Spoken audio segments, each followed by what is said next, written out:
What's up, people? Hello. Evening. Yeah, good evening, all. Oh, man. Oh, I'm glad it's Friday. It's been quite the week. Very tiring. When everybody joined at once. I don't know who else is showing up. I don't know if Felipe or Mike are going to be available or not. But It looked like Felipe was making noodles. yeah, man, he's been making lots of homemade pasta lately. Is that a euphemism for something? No, he's making noodles, literally. Oh, okay. Yeah, Like there was he's a photo of literally noodles. hand making Italian style or like an Asian style? It looked I don't pretty. know. I don't know. It looked pretty hardcore to Italian. me. Felipe's his European background is he has some Italian. Oh, okay, that makes sense. So Yeah, it looked, Oh, there you go. legit. Yeah, no, for sure. He makes some really good food. Oh, sweet. What do you got? You get a new shirt? No, I've had this. Oh, okay. It was a gift. It was a gift from the Jazz Bums. Maybe you were excluded from that. Yeah, I don't have a. Yeah, I don't have. Mike, a, that's probably Mike that sent that to you. Yeah, Yeah, he did. He did. What's Send Mike me doing? a damn shirt. I don't know. Oh, he went. Yeah. They went to New York, didn't they? To New York City. They did last weekend, I think. Yeah, Yeah. that's cool. Good to see Brandon in the house. Jazzmanic says, "Oh, cool." There we go. All right, Rob, what do you got going? All right. First, we should have a new feature. It's called "Put That in My Pile." Can you make a graphic for it? Mike can if you send him a message. All right. So the first record is for Jazz Bum's Chris Pile. Yes. So he doesn't know this. No. So it's yesterday's thoughts, Art Farmer. Okay. This is an OG on East West. Nice. 76. And this is probably Chris's favorite lineup.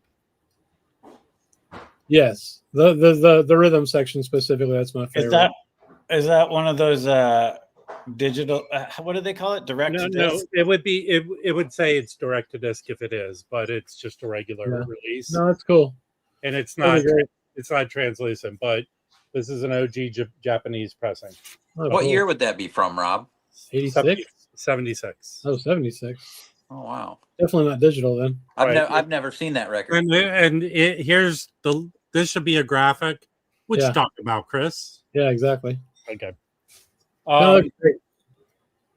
Okay, so hang on real quick. Yeah. Do y'all have any of the later Art Farmer records like the shit he did in the 80s? No. Yeah. I have one that I think is late 70s. Yeah. It's really good. The green cover it's a terrible cover. It's a tribute to Duke Ellington, right? It's like it looks like they're at the park or something, and there's like a hat. There's just like some stuff. Right. He did. I think in the 70s he did a bunch on East West that were released on Inner City.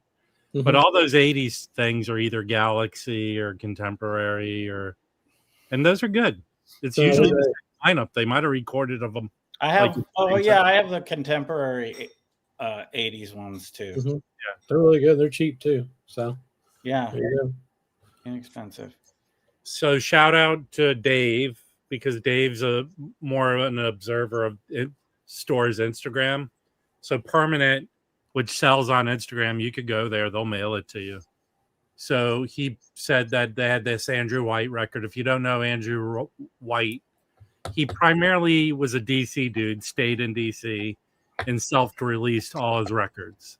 A lot of them are they call it free jazz, but he's just a wild player, I kind of think.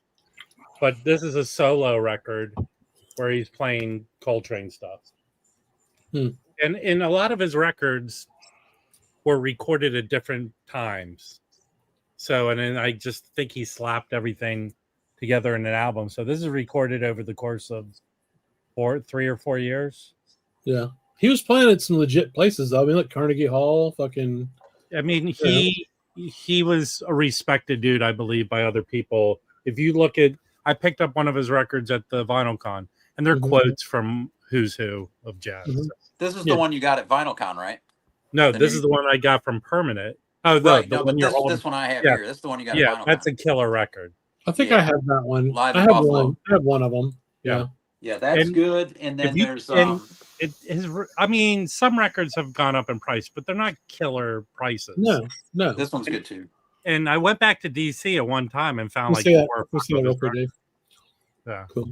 This one's songs for a French lady, but it has Kevin Toney on it. Some other players. It's neat. You can get like some, private press records that are great, but still aren't really all that expensive. He must have pressed quite a few. I bet he must have pressed quite a few of them. I don't know about that, but I don't. At least 500 or 1,000, like had to be right for this many copies. I don't think he went. I mean, he used his own money. It wasn't like he had. Yeah, he was I think he made most of his money being an educator and teaching. Sure. Yeah. So, I mean, you can find them in DC. So if you're ever there visiting, look for them in the stores. But you found that there in LA. Well, this Permanent posted it, and actually, the one I found at VinylCon, kind of a local seller had it. But now I have about 6 or 7 of his records, but most of which, I kind of dismissed them. I've had seen them in stores, and I think, Chris, you bought one, and then I think over the vinyl community or whatever, people were getting them. And it's because I'm an influencer, Rob. That's why I bought one and everybody copied me. You are a bum. Yeah. So I have another copy of this, and these are these kind of 60s prestige twofers that came out in the 60s. Mm-hmm. Unfortunately, I think many of them suffer from the recycled vinyl thing. Right. Because the other copy I have looks clean, but it's noisy. But this is if people don't know Gildo Mahones. Is that the Kansas City quarterback's grandfather? I don't know. I think I looked up. They might be related. I don't know. Their name's not even spelled the same. But I don't know. Okay, this is Van Gelder. Is it Van Gelder? Yeah. But this is good. Great. Stuff. I don't know what combination of albums this is, but it's a good batch of people who are playing on it. So look at Nicole with the flex. I used to buy Andrew Watt records directly from him. Yeah, there you go. Yeah. There we go. Heck yeah, Nicole. I have a couple of Blossom Deary records that are on her own label. This is Daffodil Records is her label. And I like Blossom Deary. If you grew up listening to Schoolhouse Rock, she's one of the female voice singers on that. So I like Blossom Deary. I found an OG copy of the Jimmy Jew Free 3 on the That's pretty cool. I could use that. I have another copy, so I'll reach out. You do? Yeah, okay. Put the graphic up, Chris. Put it in my pile. Put it in my pile. You have the graphic. I got this one. Does it go for some dough? That one, I think a little bit because again, it's early jazz. The Jazz Bums had a conversation with Joe Harley. Yeah. And ruined the whole Jimmy Jeffrey thing for everyone. True. We did. I already have this record, but I'm going to swap it out because it's a promo. But if you ever see this came out on Black Hawk. And generally the Black Hawk vinyl is translucent, whatever that means. But this is a kick-ass record. So it's a good lineup of John Faddis. I think he's still around playing. Oh, yeah. That looks sick, dude. You know who that is, right? He's the uncle of Mad Lib. Mad Lib. So do you want the other copy in your pile? Yeah, dude, that looks sweet. It's really good. And pick up these Black Hawk records. They're cheap too, right? I mean, yeah, $5-10. I have this, but I'm going to swap it out. This is a better cover. I think this is a comp of Gene Ammons stuff. Several different lineups. Yeah, looks like it. Yeah, this is a green label that came out in '70. I found so this is one of the shelved Blue Note records, but it originally came out as an '85. So remember if you shop, what the hell's that? It's Manhattan Records. I don't know how they were a division of Capitol, but they seem to put these Blue Notes out on the DMM pressings. Oh yeah, and they all came with OBs, and does this have a poster? Usually, it has. Yeah, they're made in France too, right? They made them here and in France. Yeah. So usually there's a French version and a US version. Yeah, and this got a promo stamp. Cool. So I might have the American one. Let me see if I. Yeah, I bought one fully decked out with the OB and everything. Yeah. So have you listened to it? Yes, it's a kick-ass record. It really is very good. Yeah. Okay. I haven't listened to a Stanley Turn. Damn, I can't. I bet I haven't listened to a Stanley Turrentine record in 9 months. I think I might have this, but I'm not sure. This is a OJC reissue, and Jimmy Forrest is excellent, but it's always when you find Larry Young. Hell, Larry Young. Yeah. And then the other Jimmy Smith's playing drums. Yeah. All right. The next. Go back. Who was the bass player on that? What the fuck was that guy's name? Thornell Schwartz. Okay. Well, he's playing. That's guitar. a good one. Yeah. He's playing guitar. I have the Japanese. Oh, cool. King Japan of Jubilee Shouts. Very neat. Dang. So that's what that's the OG then, right? Is that one of the ones that was first released in Japan then? Huh? Was that first released in Japan? No, it was first. No, there was released an LT too. Oh, okay. No, I don't think there was an LT. I think it was. Well, this is pre-85.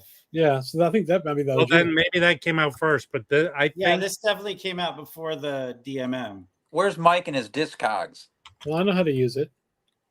I know this didn't come out as an LT. This was okay. Well, the Kings only came out from 79 to 83, so yeah, and it's a King. So yeah, okay, cool. All right, the next four are the coolest finds of today. These are all found today by me. All right, hang on. I gotta switch the thing back. Seeing Dr. Evil's chair there. I don't really have much Red Holloway stuff. This is the burner, and two different lineups on this. Oh wow, Eric Gale. Actually, interesting. What? Oh, I'm looking up that record. So what's weird, according to Discogs anyway, Jubilee Shouts was first a twofer that came out in 78. And a Stanley Turrentine twofer. Yeah. Silence my phone. And then the Japanese came out in 78. And then the DMM came out in 86. So there we go. So it was the twofer, but it's individual release. Right. Like one of these types of twofers? Yeah, but with the brown cover, the brown part, like jackknife. Yeah. I need to get more of those. Anyway, what else you got? What is that? Same so thing? This Red Holloway this is Van Gelder mono. Yeah. Pressing. And I don't know anything about him. I think I might have had one as a sideman. Yeah. I think he was more kind of more in the post-bop kind of party record. Was he East Coast or West Coast? I don't know that. I can't answer this. Huh. Yeah, look at this. Dan B is a victim of the no record shipping from Europe to US. Well, listen, Dan B, to be correct, you're a victim of a lot of things. That's fair. Okay. All right. Three more records to show. This I'm very happy to have found. A really nice copy of this Chicken and Dumplings record. Nice. I don't really know his two. No. Oh wait, is there a record where Bobby Timmons plays vibes other than this? I don't know. I don't know of any. Yeah. What's the name of it? I mean, how many? Do you know how many tracks? Have you listened to it yet? No, I just bought it today, so I haven't listened. Okay, I hope this is an upgrade. I have this already, but this is a OG mono pressing. And again, remember, Mike got pissed off because I showed like 30 Red Garland records, but I only show one. Why did he get pissed off? Because he goes, "You showed too many records." That's weird. All right, this is the last one. It's an OG mono of great. Beyond Jackie McLean. I don't have that one yet. The covers got damaged, but I was starting to listen to the record right before the stream, and when you have a tube amp, sometimes the tubes don't want to cooperate. So this is it's got a P in the dead wax, and only one side's deep groove. Interesting. Yeah. So I haven't even heard that record yet. Who's on it? Oh, that's a killer one. It's really good. Yeah, pick that. I was just playing it yesterday. So I have Pushing the boundaries there. I think I have a Black Bee copy or 1970 copy of it, but stereo, not mono. So Well, who's on it? You didn't say. killer lineup. You got your Gresham on Bird, Yeah. Bobby Hutcherson, Eddie Kahn, and Anthony Williams. Yeah, if Is you that like another Evolution or Breaking Point, any of that stuff that came around that This time, is like fits in. Jackie McLean from like '66. Yeah. Yeah. What's the name of it? One Step Beyond. Ooh, One Step Beyond. That sounds cool.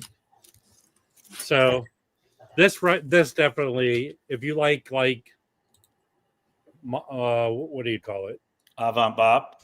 No, Yeah. but it's a modal type. Yeah, but It's starting to go into those territories. Yeah.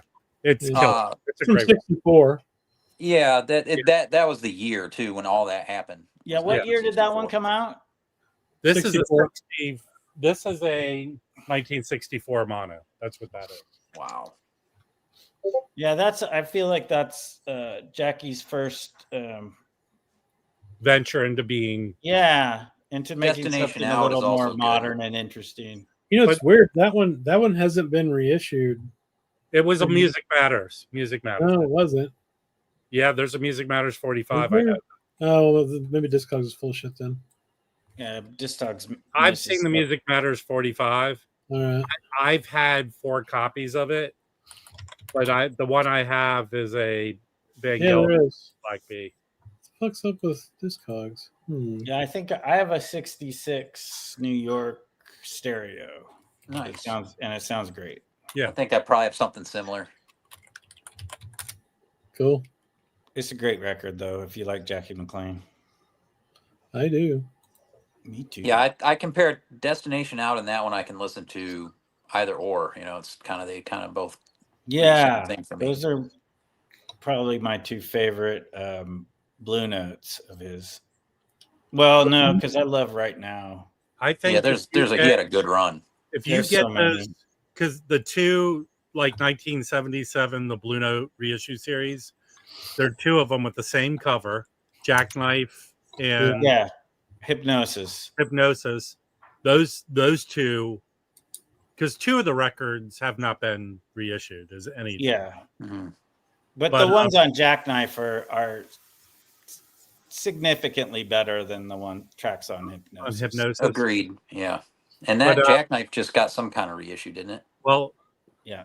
In my next auction, I have a copy of Jackknife, the reissue series. One LP of it was a Tone Poet. Jackknife should have been released at the time. I wish they could have done the Tone Poet as just the 2. I mean, it would have been cool if they just did the 2 for. Well, reissued it. That would have been kind of neat. Is Jackknife gonna be? I think it came out already like this month or last month. It's just the single LP. It's with the weird. But is it a classic series or Tone Poet? Oh, it is. Yeah. Oh, I'm gonna get that. Yeah. But the cover is not as good as like the Japanese. No, they try. I don't think it's that bad of the cover. My bad. But think about this Quebec thing they have coming out. Yeah. Which is basically what the Mosaic did with Quebec. Yeah. But it'll be better because it'll probably be in order or whatever. Yeah, I thought that was a cool release. If they're doing that, you have to think maybe they're going to continue to try and do something different. So yeah. But those Quebecs are from like the late 30s. No. We looked at. Nope. They're all 60s. Oh, they're doing the Blue Notes, or they're all. I think they're doing the 7-inch singles. That's exactly what it is. It's a jukebox. Okay. We need a shit ton of jukebox records, apparently. Yeah. The Blue Note 7s. I like finding those. The Prestige 7-inch. The original 7 inches, the Blue Notes. I really don't see them much, and when I find them, they're kind of trashed. I don't see them because I don't look at 7-inch records because I want to avoid that plague as long as I possibly can. It feels like it feels to me like once you get obsessed with 7-inch records, that's all you're that guy at the record show that's looking at the 7 inches with the little player, and he's listening to all of them and shit. Well, I don't want to turn into that guy. Remember the famous last year? Some dude went into Record Safari and stuck a big handful of them down his pants. Does anyone remember that story? What? Yeah. He was like caught on video. Did he get away with it? No, people knew who he was. They went out to him. If you bring him back, he was on video. Look, hey, everyone. Every store has video cameras. Yeah, don't steal from stores. Listen, if you're a record collector and you're old and sweaty, you ain't getting away with anything. There's some news we can talk about. I want to hear y'all's opinion too. So Kraft has a new Bill Evans thing coming out. Did y'all see this? I know you did. Let me share my screen. We'll talk about it. This may prove difficult. Hey, look, I pulled it. Oh, I didn't pull it off. There we go. 1 second. Let me make it. There we go. So now Mike won't be mad. So it's called Haunted Heart Legendary Riverside Studio Recordings, 5 LP box. It is basically this trios with let's see, it says trios with who is it? It's called the Far Own Paul Motion. What's the price point there? $150. $150. So it's not bad. It's portrait and jazz and explorations, the albums, and then 26 alternate takes. 17 of them have never been released, which is now I'm not 100% on this. Okay. Isn't those alternative takes maybe digital, and they use something like the plangent process? I don't know. The whole thing's digital. The whole thing is what we heard. It doesn't say that here, but if they use the plangent process, then who cares? It's going to sound great. And then that's exactly right. Audio is newly remastered by Paul Blakemore, and then Lacquer's cut by Kevin. So, if you're a Bill Evans completist, that sounds pretty cool. Yeah, for that price, here I would get it. Well, I would just say I would get it because it's definitely going to go on sale. So if it goes for less, then I would buy it probably. God, dude, I don't want to buy it though. I might just get it on CD, or are they not releasing? Well, you can stream. I'm starting to be okay with streaming on Apple Music, so if it's there, I'll listen to it. I'm sure it'll be on CD. Let me see. I don't know. I just did that. Yeah, you would think so with having something that large. $60 on CD. Maybe not. Maybe not. No, if you go back to that thing, they would put it there if it was CD. Yeah. Wow. That's right here. Literally. Is that it? Yeah. But okay. Yeah. See, that looks good. $40. $40. Yeah. See. 40. Oh yeah. There you go. But dude, this will go on sale for like $20 on Amazon. I'm buying that. Yeah, but look at it. It's like, and you'll get those the unreleased tracks. Yeah. Did you know? Here's a little known fact. That's what CDs are for, man. Is unreleased tracks. Here's a little known fact. That picture right there. Yeah. During the mid '60s, Bill Evans hosted a science show. Yeah. For kids. Yeah, that makes sense. Yeah. I think he was contemplating some cold shit he was fixing to say to somebody that was talking shit to him. That's what it looks like to me. He was taking a big drag off his cigarette right before he just let him have it. I mean, that's cool, man. Even the artwork looks better in the CD package, I think. Is it official they're running out of pictures of Bill Evans to put on albums? Well, I mean, yeah, he's been. I mean, well, especially those.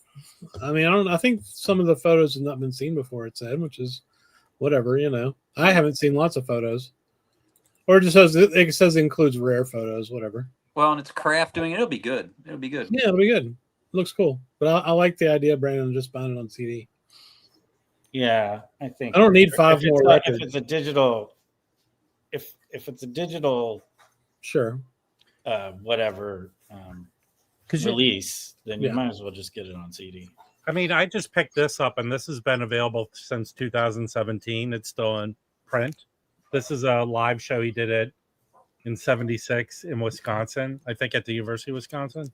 Okay, and it's good. It's really well done. Sounds great. But again, I mean, all the record store days, like, he's probably the most artist I have the most records of. Yeah.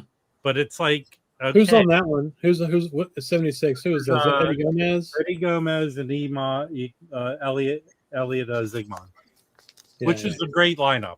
Yeah, And that was a good one.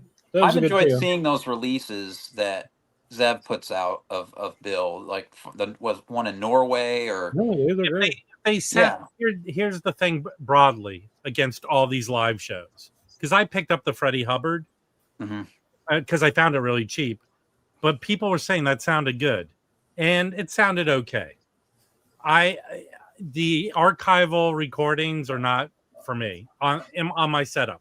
Maybe streaming or that kind of way is fine, but when they sound excellent, like the Bill Evans in Denmark, yeah, it makes the other one sound worse. right. It's all about who recorded it and on what at the time. Some people just showed up with stuff and recorded it just for to have in their own basement. You know what I mean? I think most of Zev's releases sound fine, and for what they are and what I want to hear them for, they're great. I mean, like the Coltrane in Seattle. I don't really listen to music as an audiophile, snob like Rob. So no, I'm not being okay. One, I'll give you an example. That Joe Henderson McCoy Tyner that he put out. Yeah, that is right at the threshold of sounding good, but the tape recorder that Jack DeJohnette puts on his bench. I know, but you say that, but there was like 2 releases that are super shitty sounding. Well, the one at Ronnie Scott's, the Bill Evans Ronnie Scott sounds like shit. Then the Shirley Scott was the one that had he was sitting on the tape recorder, right? When was the Shirley Scott in Baltimore? I didn't buy that one, but no, we didn't buy it because everybody said it sounded like shit. The person who was recording.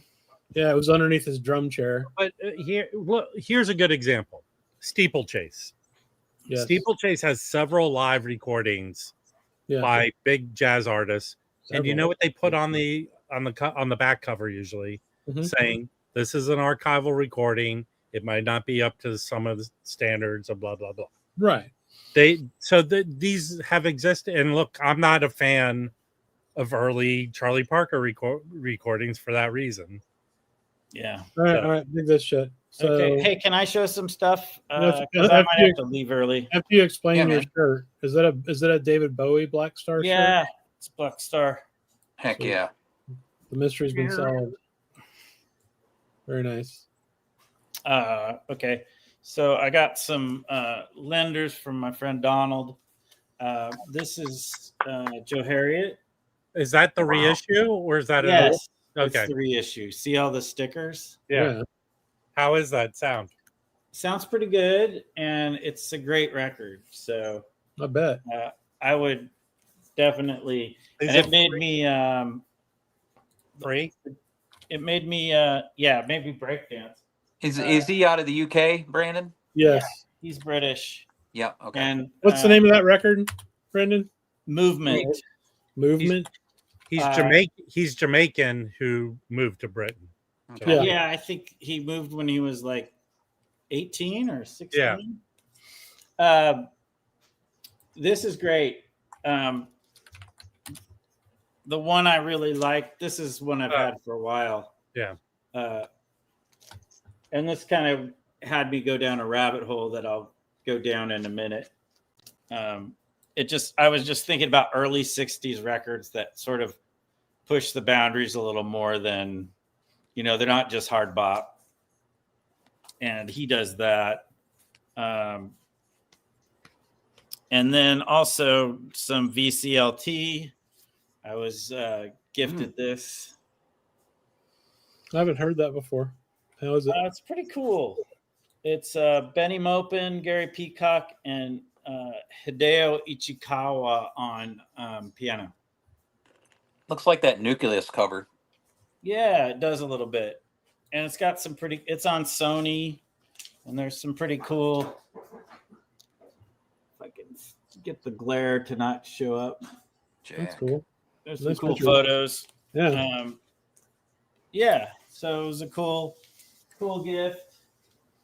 All right, we're gonna have to after you. I want to go back to that Joe Harriet record. I grabbed some records that are kind of that I felt like were early '60s cool stuff Sweet. as well. I'll do it fast though. But No, I'm saying after you're done with everything, we're gonna go through that reissue label because it looks like they have some really cool and shit. then CDs, CD moment here. Mal Waldron with Steve Lacy and Jean-Jacques Avenil. One more time. What labels that on? Shoot. What's the CD look like? Harmonia Mundi. This is a late one, 2002. Oh. Wow. Yeah. So I don't know. They're mostly that label's mostly classical, right? I don't know. I don't know. Mundi, that's all I know. This was recorded June 14th, 2002. So I don't think, I'm not sure when Mal Waldron passed, but around I think around then. This is a late recording. This is fantastic. They recorded it after his death. Yeah. He was just he literally died December 2nd, 2002. When was that recorded? June 14th, 2002. No, 6 months before he died, yeah. So this is probably his last recording. I would get, well, maybe there's some other stuff that was recorded. This is great. I don't think it's very expensive. It was lent to me, but, it can't be that much. Wait, Donald listens to CDs? Yeah, he does. Cool. He does now. We're learning more about Donald every day. Yes. And then these two. Nice. Which has got Jim Pepper. Here's the band: Mal Waldron, Ed Schuler bass, John Betch drums, Jim Pepper on tenor. I don't know if you guys know Jim Pepper. No. Well, Betch had that record on Strata-East. He's Native American. And he did that Jim Pepper's Powwow with the Wichita Wah. He has one record I forget which label it's on. It's on Embryo. That's the one. Where it's sort of like the picture in the center. Yeah, that's it. Okay. It's on Herbie Mann's Embryo. It's interesting. I'm not saying it's a great record. I used to have it. I don't have it anymore. But he's a great sax player, and he's on this. And these sessions are from. Let me see if I can find it. I think these are from the 80s. 84. Oh, it's from 86. Well, wait, what? It says Is it 84 2 records? Oh, 94. Yeah. Right. It was recorded in 89. Yeah. It looks like. Yeah, his hair's pretty white. This is good. It's not as good as this, but it's enjoyable for sure. It's Mal Waldron. That's a German label, by the way. But this is definitely worth picking up. In fact, the 2 CDs that I was lent that I think are just totally awesome are these 2. Now, what's the other label? It looks like Prestige, but it's hold on, I have to put it in the light. You need some glasses, man. Yeah. For Daybreak. So just real quick, I was thinking about stuff from the early 60s that was just a little more not just straight hard bop and kind of pushing it. So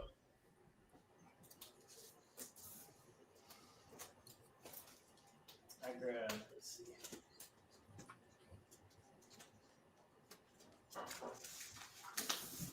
And this is all early 60s. So, pre 65, mostly 60 to 64. But I grabbed this Jimmy Giuffre Free Fall. Awesome. Steve Swallow on it. That's a great record. This is a fantastic record. It's the same lineup that's on the records that ECM reissued that were originally I think that's when he started. It's Jimmy Giuffre, Paul Bley, and Steve Swallow. Yeah, it's the same. You got some avant sort of players. Yeah, dude. That record skyrocketed in price. Found Oh, it for has it? $5. Oh, that's Steve I Swallow. think I got it for $20, but Yeah, we got a while back. Stratus Funk by George Russell. Yes. nice. This is one to get. I think Aesthetics would be another Yes. cool one. There's twofers of both of those. Well, Yeah. Brandon. the twofer, which is Yeah. excellent, Yeah. is This is and my favorite George Russell. Yeah. but makes it's sense. it's a comp of those three records. They're not Right. Hey, Mine's Brandon, on autographed that by Steve Swallow.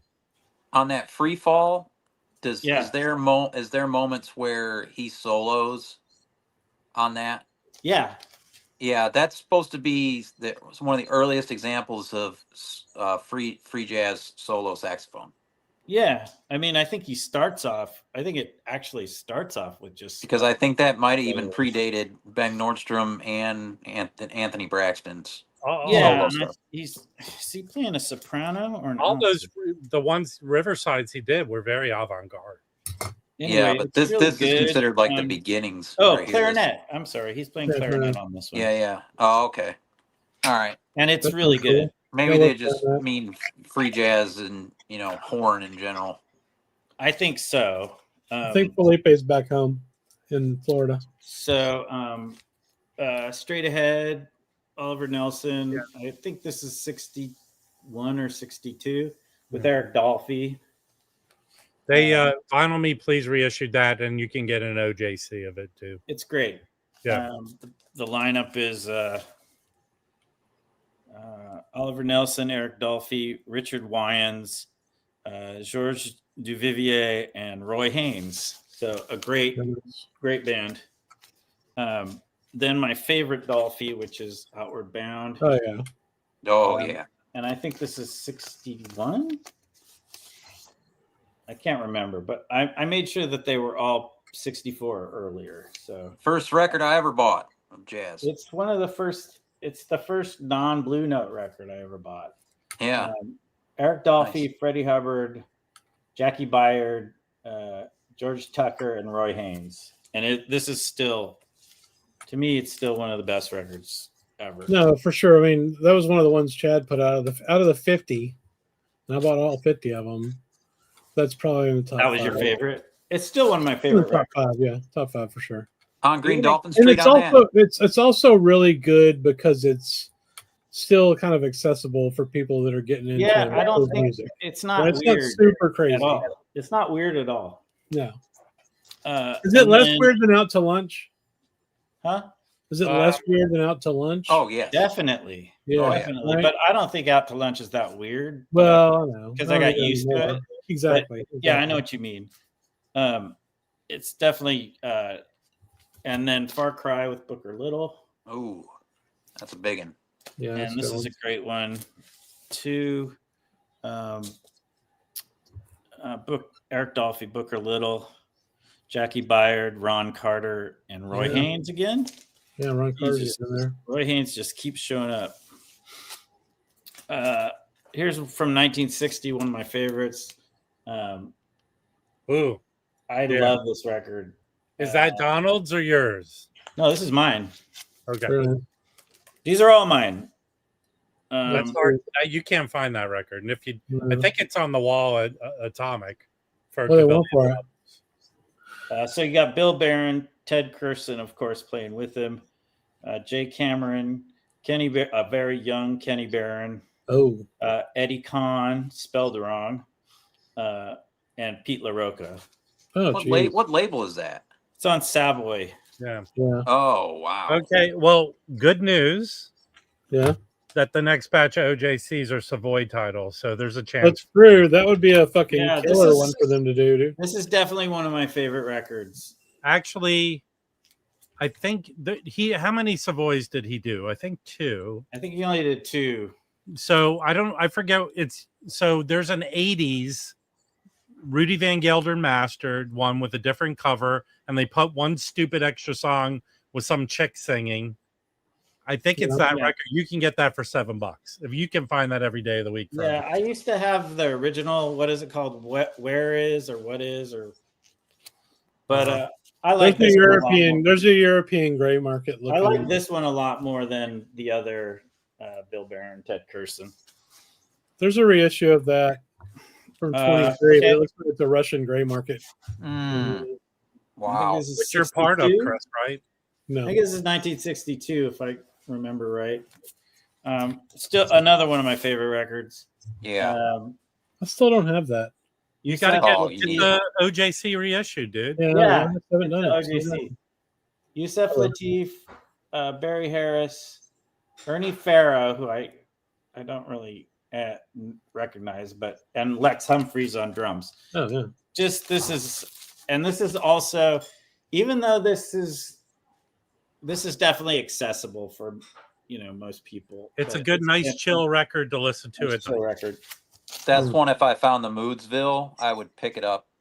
Yeah. If I'm at a convention or something and that was sitting there, I'm gonna get it. This one I just kind of put in, although it's super accessible. Oh, it's so good though. So good. Tanga kind of pushes it a little bit.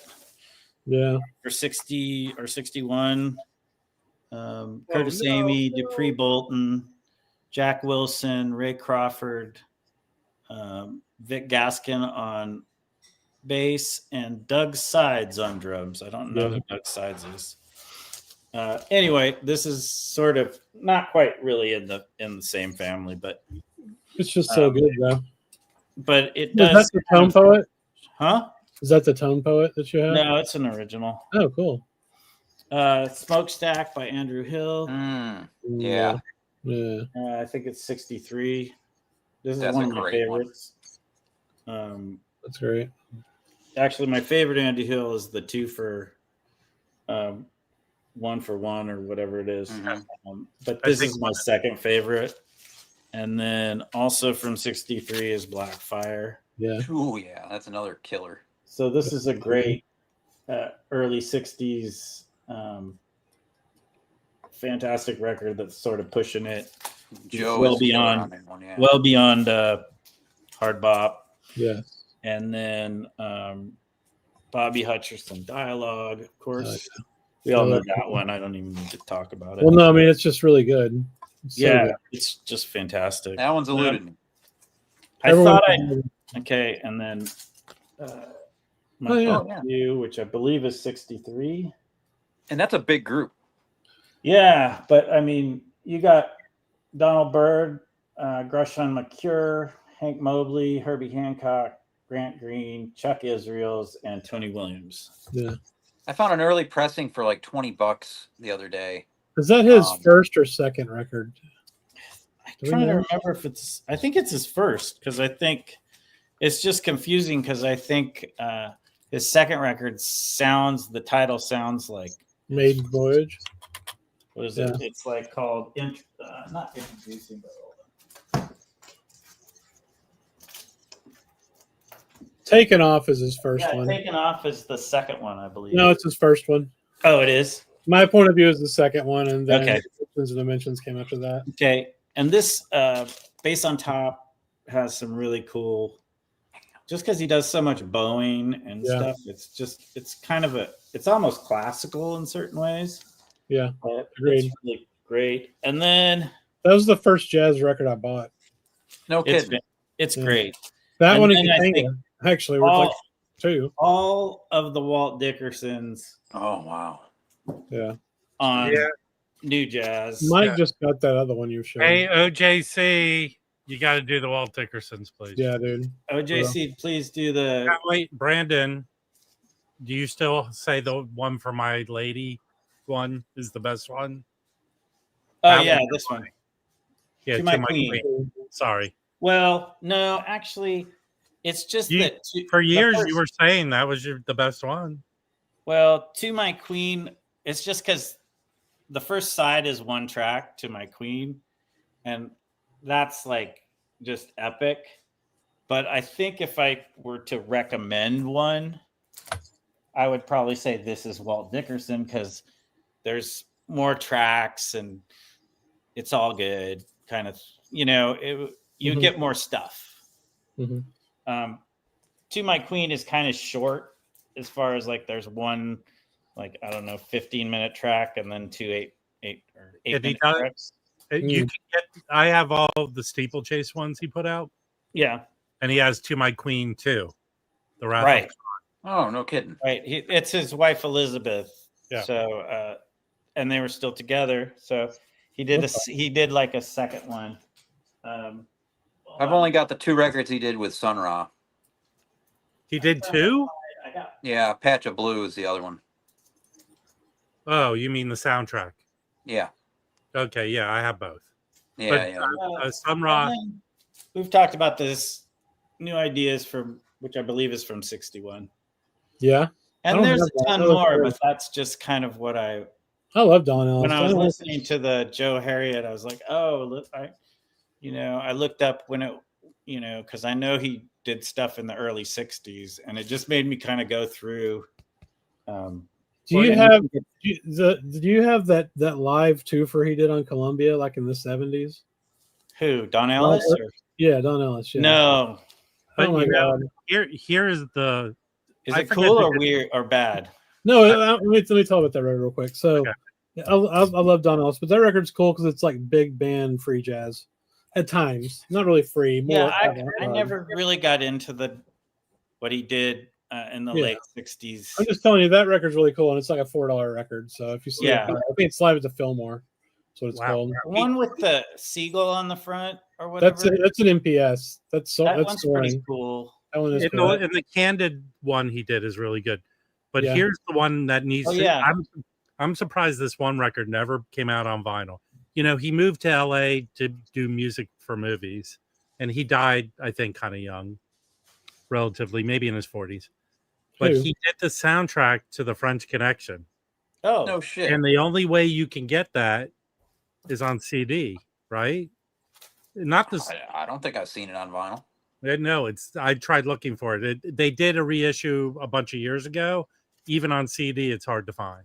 Who are we talking about? Don Ellis? Don Ellis did the soundtrack to The French Connection. Let's get the Fillmore. It's a 2 LP live set. It's fucking great. It's like $5 until it's cheap. This one on Pacific Jazz is pretty good, which I believe is early 60s. I'll look it up in a second. But New Ideas is the one I think is the best. That's quite a shirt right there. I know. It's not a great cover. He looks kind of like he has issues. He did sport an Abraham Lincoln beard for a long while. Sure. Yeah, that's in the reissue of New Ideas has that. But it's Don Ellis, Paul Bley, Gary Peacock, Gene Stone. So that's a pretty cool band. Yeah, that's cool. The cover does not look like what the music sounds like. Yeah, I will say that. It doesn't look like he's playing at a Shakey's Pizza. Yeah, he's getting ready for Shakey's. That's it. Cool. Oh man, that's a lot of good stuff. Go pick up that Candid Don Ellis reissue. I'm sure you can get it for. I have it over here somewhere. I think I just put it away. So I've been selling stuff. I sold a bunch of shit on Rob's auction. I put some stuff on Discogs. I've sold about 5 records on there in this week, which is cool. So it's always you can get rid of shit on Discogs too. People buy stuff. It turns out if you list it. We had a good turnout at my last Saturday night auction, so I think I might move them to the evening. Okay, cool. That'd be more. Hey, Rob, I think my package arrives tomorrow from you. You'll enjoy it. Oh yeah, and unfortunately, I really apologize to people. I didn't have this in time with the new issue of Record Collector News, and it smells very freshly printed. So the first Boomer Scalper is in here because he's been. Go ahead. Sorry. Oh, here it is. Sorry. Right. Amateur vinyl influencer. Who is it? It's Rob. That's his article that he wrote. I write humorous articles. That's debatable. Here's the Art Farmer I was talking about. That's on. Oh yeah. Oh, I don't have that. Is it one. on Steeplechase as well, or is it just? Well, it should say on the back. It might be an East-West. I think that's an East-West. Oh yeah, it's an East-West. Oh, okay. Yeah, I haven't heard that one. It's good. It's really good. It is Art Farmer, Cedar Walton, Sam Jones, Billy Higgins. So, bro, and it's cheap. Chris, you must buy this. Dude, I mean, all the shit that band did with Art Farmer's Killer, the shit they did with Clifford Jordan is fucking awesome. Yeah. They did like This is 5, just 6 really records good with and Clifford solid. Jordan. It's not pushing any boundaries or Right. anything, but it's really It's good. so good. Yeah. And I think it's a $10 record. I Jordan have Farmer. a copy of it. At the Intercity. Also, I wrote the blurbs for the Crabtree, the OJCs that came out. Oh, cool. Very nice. Can you talk shit about them? Yeah, I say, listen, man, you're a motherfucker if you don't buy these. It says it right here in print. Oh, that's fair. The Miles Davis approach. Hey, send Mazzy a link, will you? Or, Rob? or the Philly Joe Jones approach. Yeah. Either way. All right, I'll send you a link, Mazzy, but you have to behave. I'm the dealer of justice on this channel, sir. All right, tell him to behave. Both of you behave. Why don't you guys just not argue? Yeah. Oh, speaking of packages from Rob, I did get let's look at some stuff. one in. Yes, I know, Yeah. Rob, you're not the one that starts it, but he is. Hey, Every it's time. humorously done, by the way, people. Keep it on your show, bro. Or Mike will Yeah. get mad again. So I ended up getting what? I'm trying to think. 3 records in this package from Rob. This is the FMP title Horns. Of course, has a Rick Ballard import sticker. Have you listened to it yet? Yeah, probably it's the good. vocal There's a lot of copy. soloing going on. Kenny Wheeler's on trumpet, Mangelsdorf on Ooh, trombone, yeah. Manfred Scoof also on trumpet. It's pretty good, man. It's not crazy. It's not crazy. No, it doesn't. It doesn't do the free. It's not a Brotsman record. Miles Davis, the man with the horn. Rob threw this in.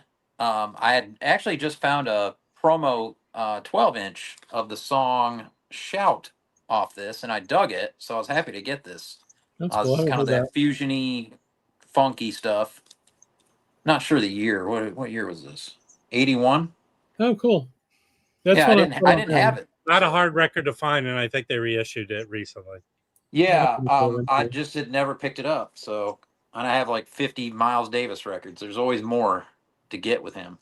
do you have the We Want Miles, the yellow record? No, I don't.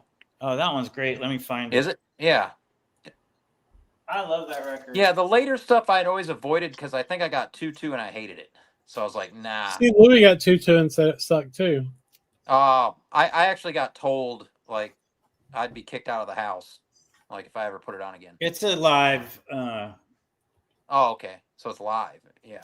Cool. Yeah, but it's really good.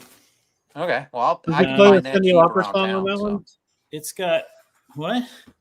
He did a really cool cover of a Cyndi Lauper song in the 80s. I don't Oh remember. no, this is True Colors. True Yeah, Colors. True Colors, yeah. this is before that. This is like early. I think this is like 1980 or something like Okay. that. Okay. No, 81. Yeah. So same year. But he does. Do you know the song Jean Pierre? Sounds familiar.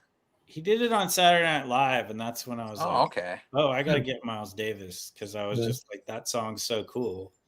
And I think John McLaughlin's on this. Oh, on guitar, hell yeah. Yeah, on guitar. It's a cool band. Yeah. Anything with him and John is going to be good. Let's see if it says though. As long as for me, I can't remember the name of the guy that. I think he was a bass. Marcus Miller. Anything the Marcus Miller stuff I can't Oh, handle. Marcus Miller. What? Is it too I can't do it. Oh man, Marcus Miller's Too badass. funky? Man, He's great. Marcus Miller is great on yeah, I don't know. Some of the production just doesn't. other sit with me. albums, on other people's albums. Yeah. Just not my thing. It doesn't say the band. It's That's kind of weird. frustrating. I'll have to Yeah. look it up. Yeah. The band but isn't listed. I see that one around. Like Noble will have a copy for sure. Yeah, it's not expensive. Yeah. They've reissued it like 500 times too. Oh, really? Yeah. What's The the original one? sounds great. So What is the one Miles '90s record that's kind of was? Hey, let me tell you who it is. Let me tell you who's on there. The one with glass. Since y'all hate Marcus Miller so much, it's Miles Davis, trumpet and keyboards, Bill Evans, soprano, tenor sax, Mike Stern on electric guitar, Marcus Miller on bass guitar, On bass, okay. Al I'm talking about the Foster, keys stuff. Al Foster drums, and then Mino Sinelu on percussion. I don't know who that who's is. playing but- guitar? Who's playing guitar? Mike Stern. Oh, Mike Stern. Okay, it's not McLaughlin. Yeah, I mean that's a good group. Yeah, it is. That's his. When did from that time. Schofield played with him during that period too, right? Bill Evans, the sax player, was actually really good too. So. Yeah. Well, skinny Bill Evans or chubby Bill Evans, where he starts wearing he loses his hair and he starts wearing a bandana around his head. Yeah. Well, what's the record? It goes for a lot of money. Came out in the 90s, and is it him with Glasper? Rap dude. What's that one? Isn't That's it Robert? I know what you're talking about, but I don't remember what it. Yeah, I It might have only been on CD. Glasper. No, it was on vinyl because I've seen it on walls and stuff for a while. Damn, we were talking about Mike Stern, you know. Mm-hmm. So he was with Blood, Sweat, and Tears, and then he was on a lot of those Billy Cobham '70s records, like nice, etc. Played with Miles, and then he had a solo career where he released 20 records. 20. On his own, yeah. Damn. Last one came out in 2024 on Mac Avenue. Huh. Interesting. So he's been on all kinds of shit. Yeah, he's still jamming. Yeah, or he was. I don't think I have anything after Tutu. Not that I don't want to have anything. Right. I just don't. I think Felipe really put out much stuff after Tutu. He did. He kept going. And he was doing that. Marcus Miller is fantastic on Tutu. That's one I just can't. He started doing that like lots of reverb on his horn and hitting these like, right. They were kind of epic productions, and it started on Tutu, and I feel like every time I hear a record after Tutu, that's kind of what he was doing. He was kind of had this. It was almost like the horn was. He was doing accents of. Was it electrified? It might have been. I mean, he might have had. Of course it was. Yeah. I mean, it was mic'd. Yeah. So. Yeah. But I mean, it's not like he had a weird. I don't think he had. Did he have a weird? No, it's Jacob. It's not that one because that one got reissued as like one of those Rhino Rocktober or something. Start your year off right. That's not the record. Let me look it up. But I got some more that came in that package. Okay, cool. Rob, got this Sunny Fortune Long Before Our Mothers Cried on Strata-East. Oh wow! Yeah, now, this was a big one. So, did you listen to it yet? No, I haven't listened to this all the way through. I listened to some. It plays fine. It plays fine. It's a good band, right? Yeah. And that's are you saying Rob's really good records? No way. I only got through the first cut's 14 and change. I only got through the first cut. It plays VG Plus. It plays really nicely, but it was sort of damaged in shipping. But it doesn't. It plays through perfectly fine. Yeah, I've been looking for this for years. So this was thanks, man. This was a big. I found another copy of it, and Dave wanted it, so he got it. He got it at a very reasonable price. It was I mean that record goes $80 to $150. Oh yeah. I mean, I'm just happy to have it. There's very few Strata-East that I have been wanting, and that was one of them. That's not a label I'm really into too much, oddly enough. Even though I'm into free jazz and spiritual jazz, there's something about some of the Strata-East I just don't get into them as much. But I got this one from LA, from Lance at Permanent. He's got this collection that I want to say it was a library in France. And this is a Brotzman record with Mangelsdorf, and the other guy is Gunter Sommer on drums.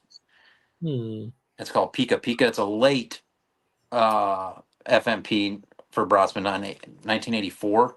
So one of the later ones I have of him on this label. Definitely free. Just a trio though. But Brotzman plays great on it, as he always does. But the thing that's interesting, being the library copy, it still has the card in here to check it out. I bet no one ever checked it out. It's on the back. Yeah, it was checked out It was checked out 3 times. So it's stamped. Yeah. It's actually stamped in 1987 twice, and then written in 1988. Yeah. So, and it's got 3 marks. So it's only ever taken out of that library 3 times. There's a reason for that. Well, because it's Brotzman. Not everybody's even knows who he is. Yeah. That's not the reason. Yeah, but that's a just cool kind of historical artifact. You know Absolutely. what I mean? No, there's no doubt. That's really cool. But the thing is, he's got a ton of this stuff from this collection. A lot of ethnographic records, a lot more jazz. He's even got I almost bought it. I should go back and get it, but he's got a Futura copy of Dexter Gordon with the George Arvanites trio. Oh shit! I didn't know it existed. Yeah, and I've never seen that pop up before. Yeah. And no one bought it the last I looked. And it wasn't. It was like 40. What's his shipping now? $6 or $7. It's probably $46 or $7. Oh, I'd buy that right up. Yeah, one of y'all need to go get it so that I don't spend any more money.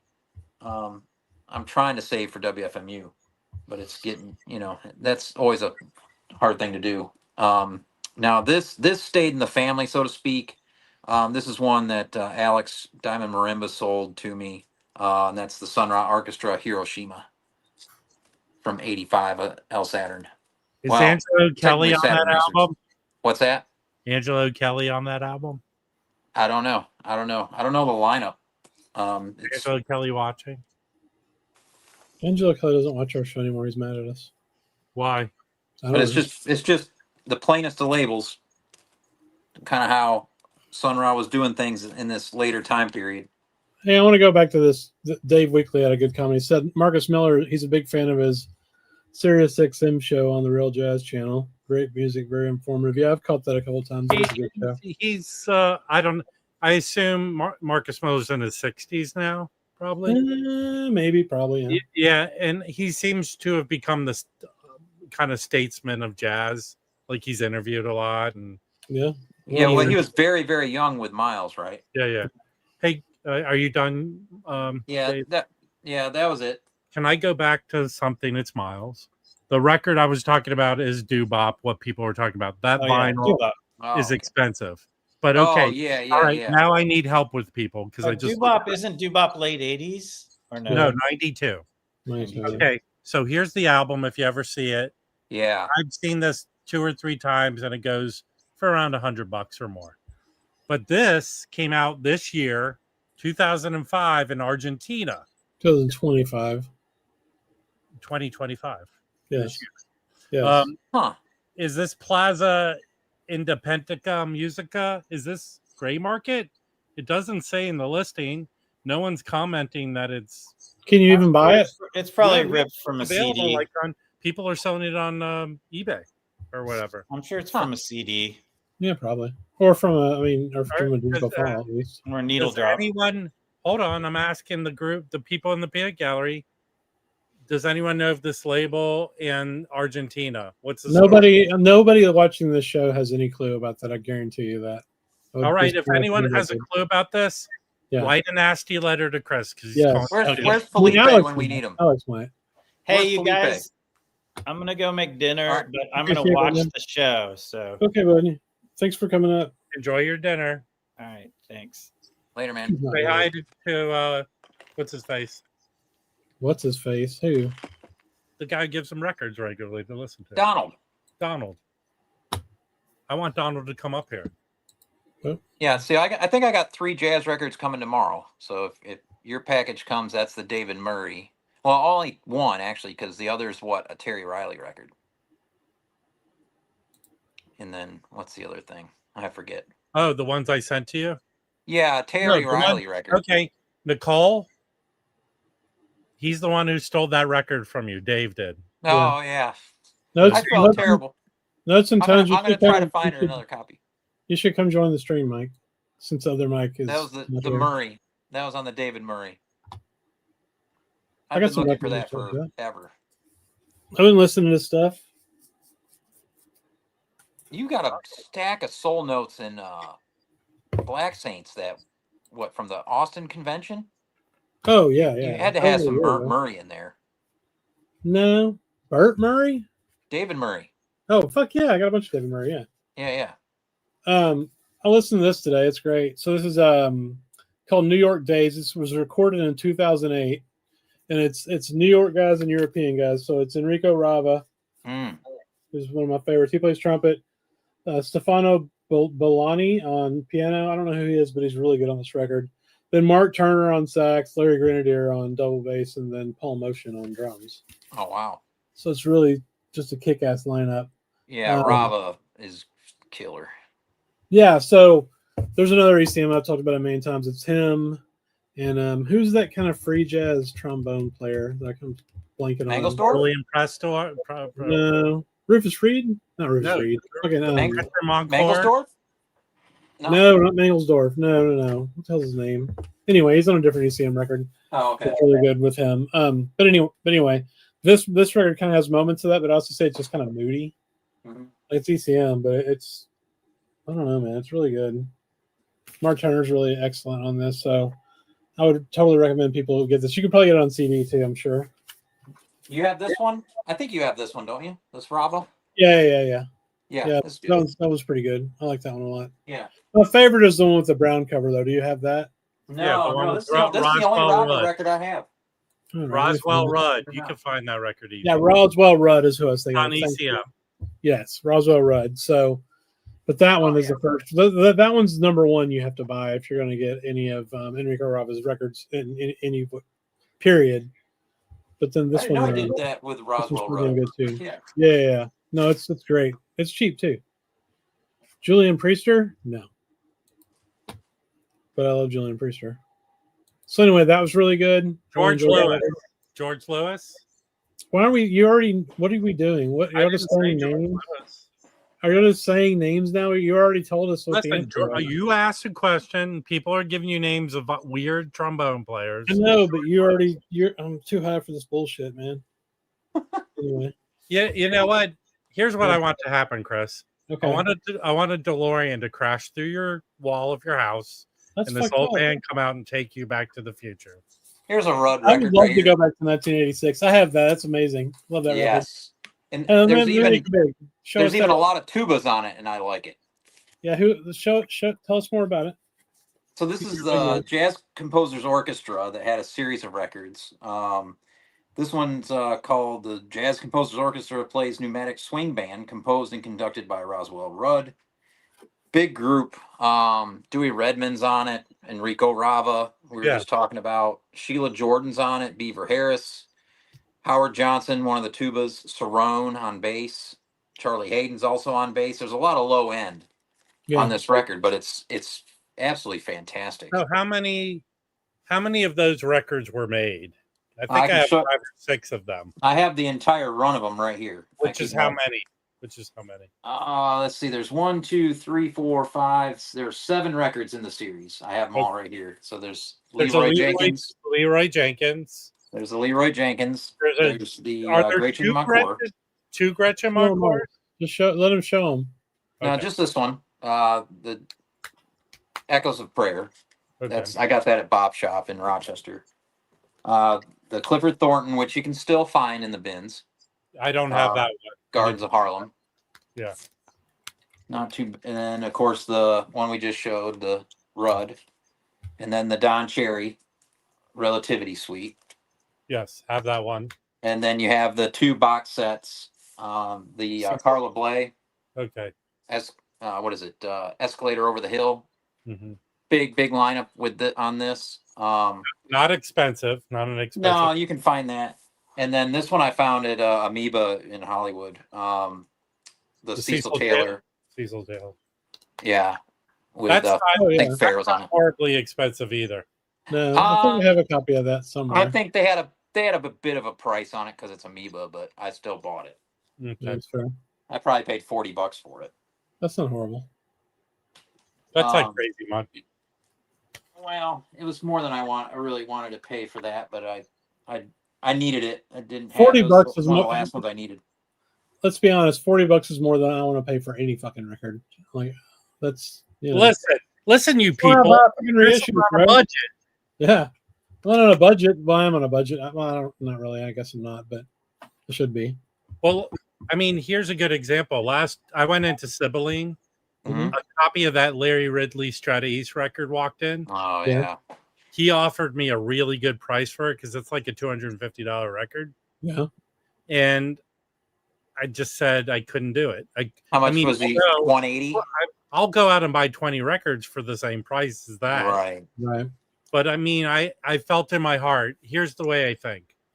Felt in my heart that's going to be one of the Strata-East reissues. Am I wrong? The Oh power yeah. of the records. The power But of he the records. played it in the store, and it was very hard not to buy that record. Yeah. Is it still there? Here's what's funny. He had one a week ago, and he got another one. Oh, of the same of that the Ridley. Yes, and here's what's funny. I wish sometimes I have this notion where I wish I had video clips of people doing dumb shit. So you do. It's called every stream you're on. You bastards. Hey, what happened to Chris's pile? So, What do you mean? okay, so this guy who brings in this collection said, "Oh, I'm going to take these to a store and sell them." Leaves them in his car. And most of LA has been 500 degrees for the last 2 weeks. Oh. So a good portion of the records warped. Yeah, it doesn't take long. You're saying my pile warped? Is that what you're saying? Yes, your pile warped. I left them no. out.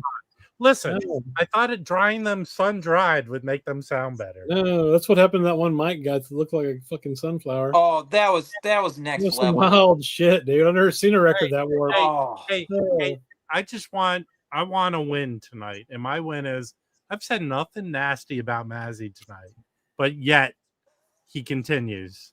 Yeah, man, he's got the same jokes I do.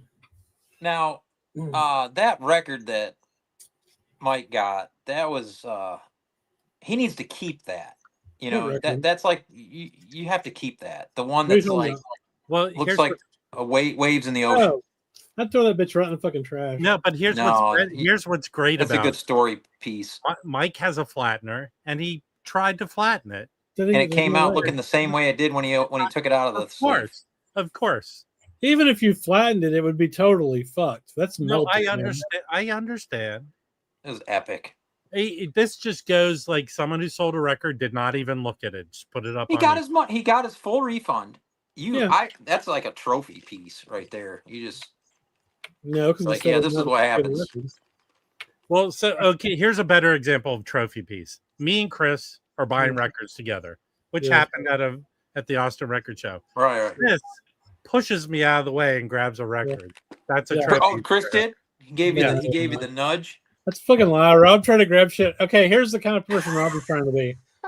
Look, when you're digging records, it's okay if somebody's right next to you in the crate right next to you and somebody's right over here, man. You can't really like lay out your territory like that. You can't. The box in front of you is your fucking shit until you're done looking at it. Rob tries to reach into the fucking thing and grab records out of my fucking hand. Well, that's not how I remember it. Exactly. Oh. But I have the record, so you know. See, who's the running back for the Ravens? Did you give him the stiff arm? Yeah, exactly. Here's the thing. Derrick Henry. Chris is shorter than I am. Yes. So he took advantage of that.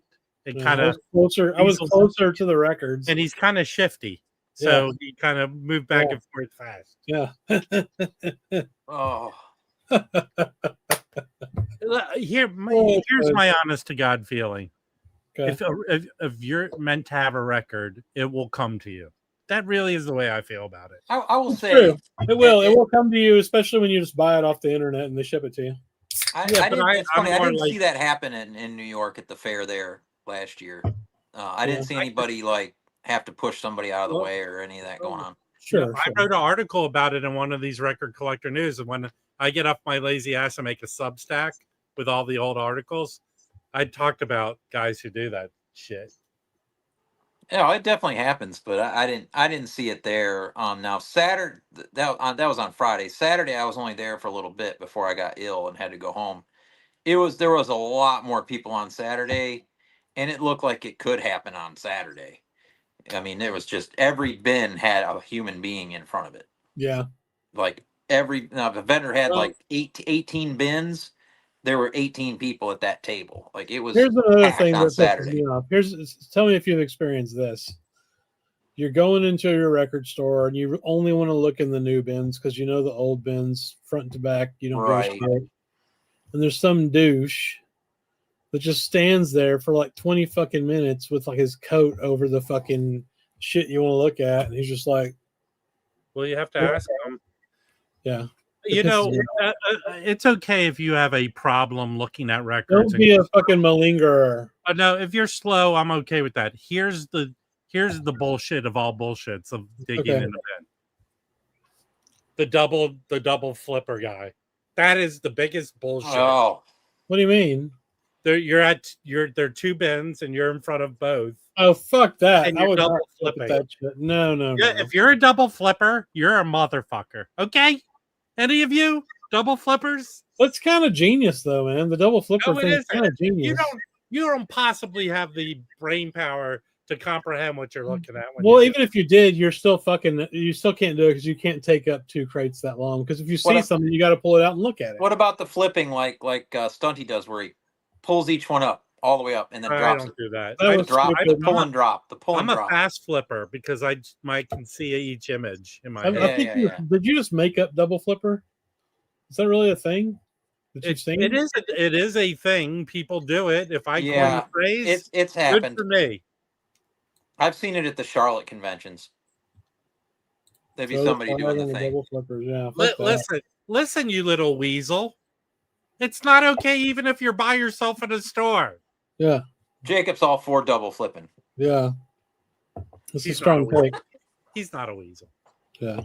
There's no time. This sounds like a rumor that's completely made up, though. No one besides Rob has ever seen a double flipper. No, that it can't be true. All right, it's time for one. Okay, let's do a poll. Let's do the famous Jazz Bums poll. Who has seen a double flipper? Oh, I don't want to do it. No, Mike's not here. Too much work. Okay. No one has seen a double flipper. You guys did patent or trademark that, right? Or whatever you're supposed to do. Double flipping's a thing? No, we have a disclaimer. Okay, you have a disclaimer. Okay. It's for entertainment only. Okay. So let's take a loose straw poll in the fucking chat. Have you ever seen a double flipper? So far, no one has. Yes. Hold on. No, Dom is saying he's seen it. Oh. Dom's seen everything. This is a strong opinion in our community as well. So, like, who are you going to trust more? You know, like, come on. These are both. Hey, and for all you people who don't think Jacob has a sense of humor, here's his sense of humor. Thank you. Oh, that's good. Yeah. No, and just so you know, Jacob said that before you. Yes. Oh man! All right, more records. Is a thing. People get some knowledge. Have y'all ever seen this one? What you got? Hang on.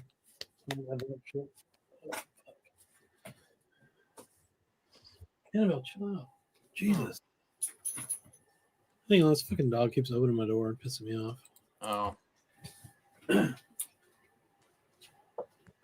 I got another half hour in me. I'm also watching this good football game that's being played. I forgot to put it on. What's the score? 10-3 to the Chargers. Chargers are actually ahead? Yep. Dude, I got a rant for the Cowboys game. Fucking Jerry Jones, man. So, first, that fucker spits in Dak's face, which is bullshit. It was a return spit, but it was not a return spit. He spit. Oh, there's video. There was a spit. He did not spit on the guy. He spit next to him. He didn't spit in his fucking face. Yeah. There's a difference. There was a second spitter. Then they fucking lose. And Jerry says, we're just one, playmaker on the defense away from winning. But he traded that player away, right? Traded the best fucking player on our team, fucking Micah Parsons, the literal best fucking player on the team. In the league. Now, I will say, he did get a lot from Micah Parsons. Like, it could work out if he doesn't fuck up the draft picks. And the Cowboys have gotten better over the last 20 years of drafting, kind of, but they still can't win anything, so fuck them. Pissed off about it. Yeah, that was... Yeah, one person's away. I don't know. I think that turnover hurt, and then the delay. Wait. You're sick, Dan B. You just said you were 6'4", 275 pounds. You should talk about football. You did not play any sports? Yeah. Come on. All right, here's a record.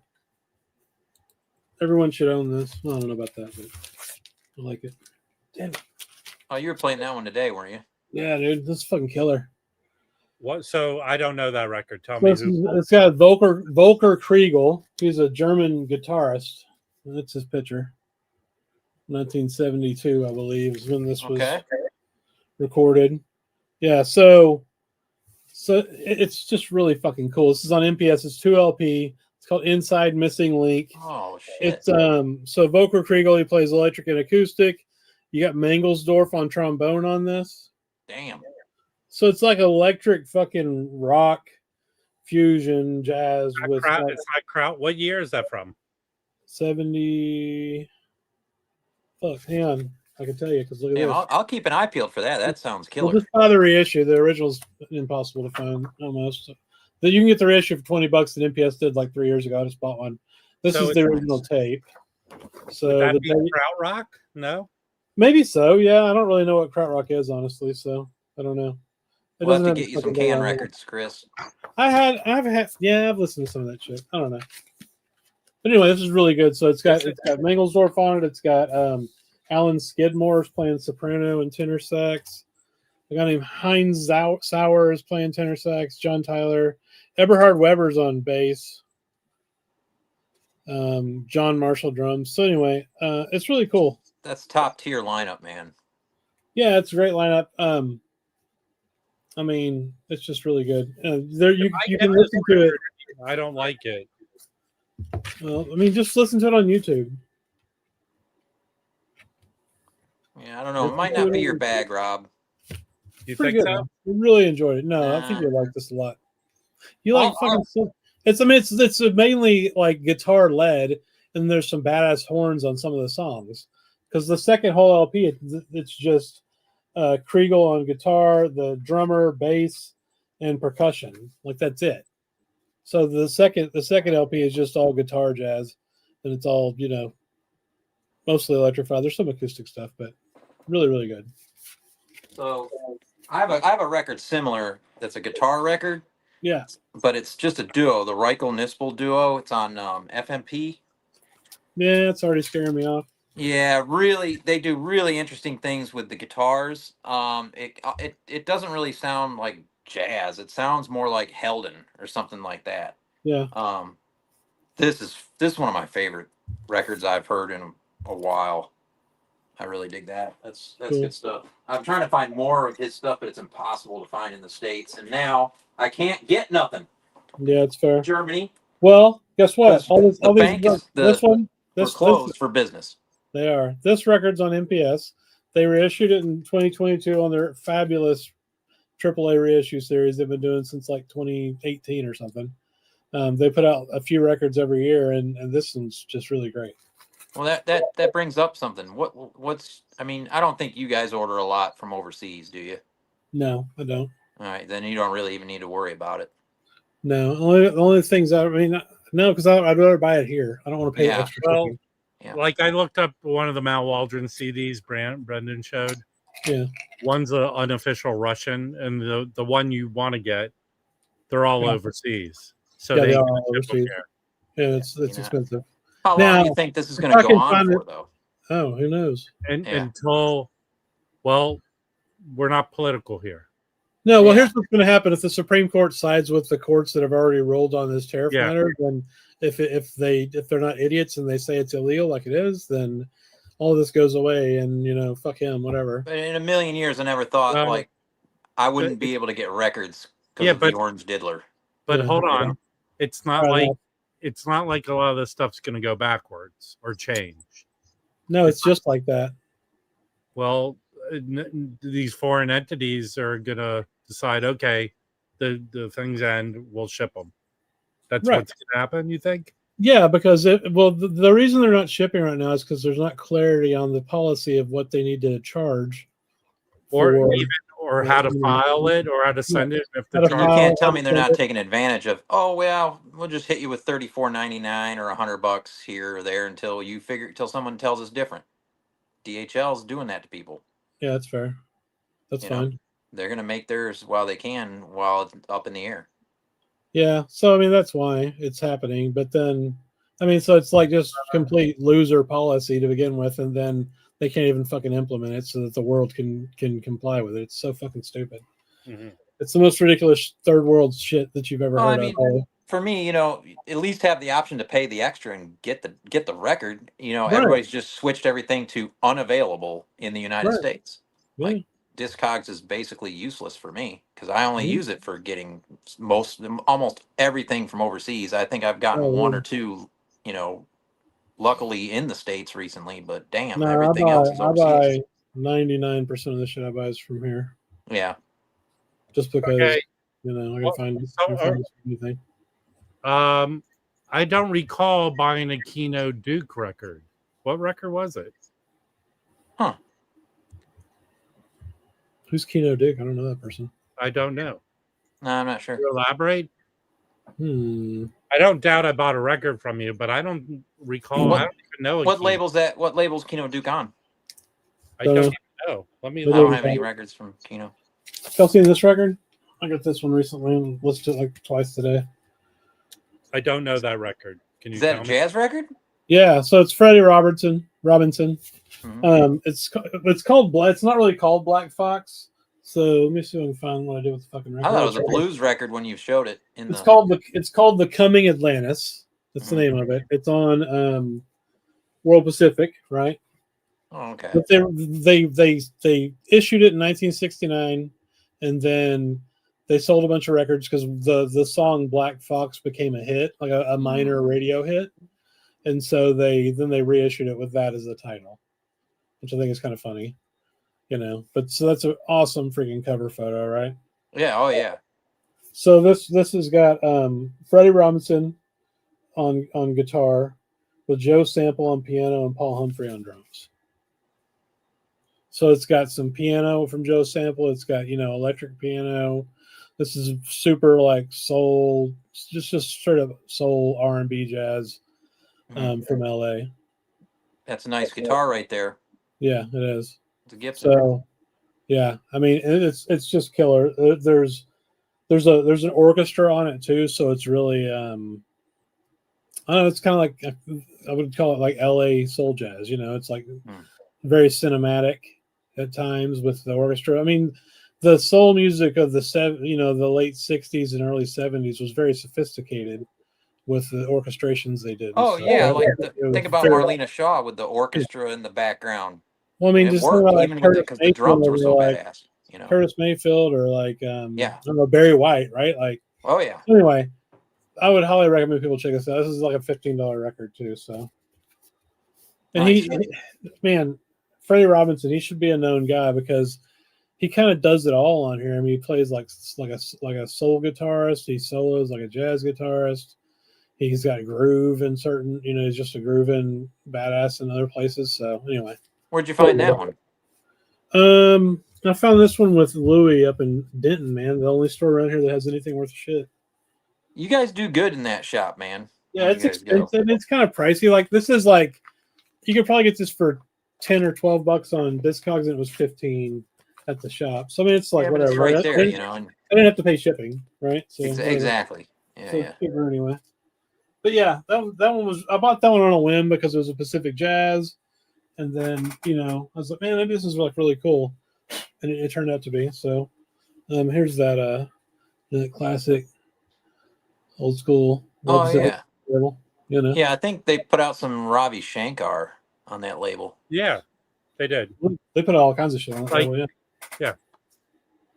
Is Katanga on World Pacific or is it Pacific Jazz still? Pacific Jazz. Pacific Jazz. Yeah. But it's the same company, right? Yeah, it is. It's the same company. There's a lot of good stuff. You're right on that World Pacific. Yeah, there is. And some hidden gems on that label. I've been listening to some other shit. I'm looking at stuff. Let's see. I listened to this week. I really like this record. This is Flora Parim on Milestone. So yeah, I see that quite a bit in the bins. Yeah, it's Open Your Eyes and You Can Fly. So it's a really positive, happy record for sure. I mean, lyrically and stuff. But her records on Milestone are freaking awesome. I think this is like, I don't know, her third one. It's got all the great photo on the back. Great photo, yeah. So I mean, it's Ayrton's her husband, so he's on there. You got David Amram, Ron Carter, George Duke, Egberto Gismonti, Alfonso Johnson, and Dugu's on here. Robert Silva. Oh, Hermeto Pascoal, who's just a complete badass. I always find it interesting that Ron Carter shows up. Yep. Just he's got to be one of the guys that has the most recordings of all time. He is the guy that has the most recordings of all time. There's no contest. Yeah. Yeah. He's done like over 2,500 jazz records, at least, if not more than that. It's crazy. Yeah. It's like, we need a bass player. Who are we going to get? Yeah, it's going to be solid and Exactly. awesome. It just is. But anyway, this is not my favorite of hers. I've got a couple. I've got a live one on Milestone that I like more than this. But yeah, it's cool, man. I like her records, and you can get them for. Yeah, but she's also on, like, her husband is what, your Tierto. Yeah, Ayrton is her husband. Yeah. Yeah, they're all. Some good CTIs of his. I went into Safari. Yeah. And Alex put on our Tierto album. He goes, "This is hot."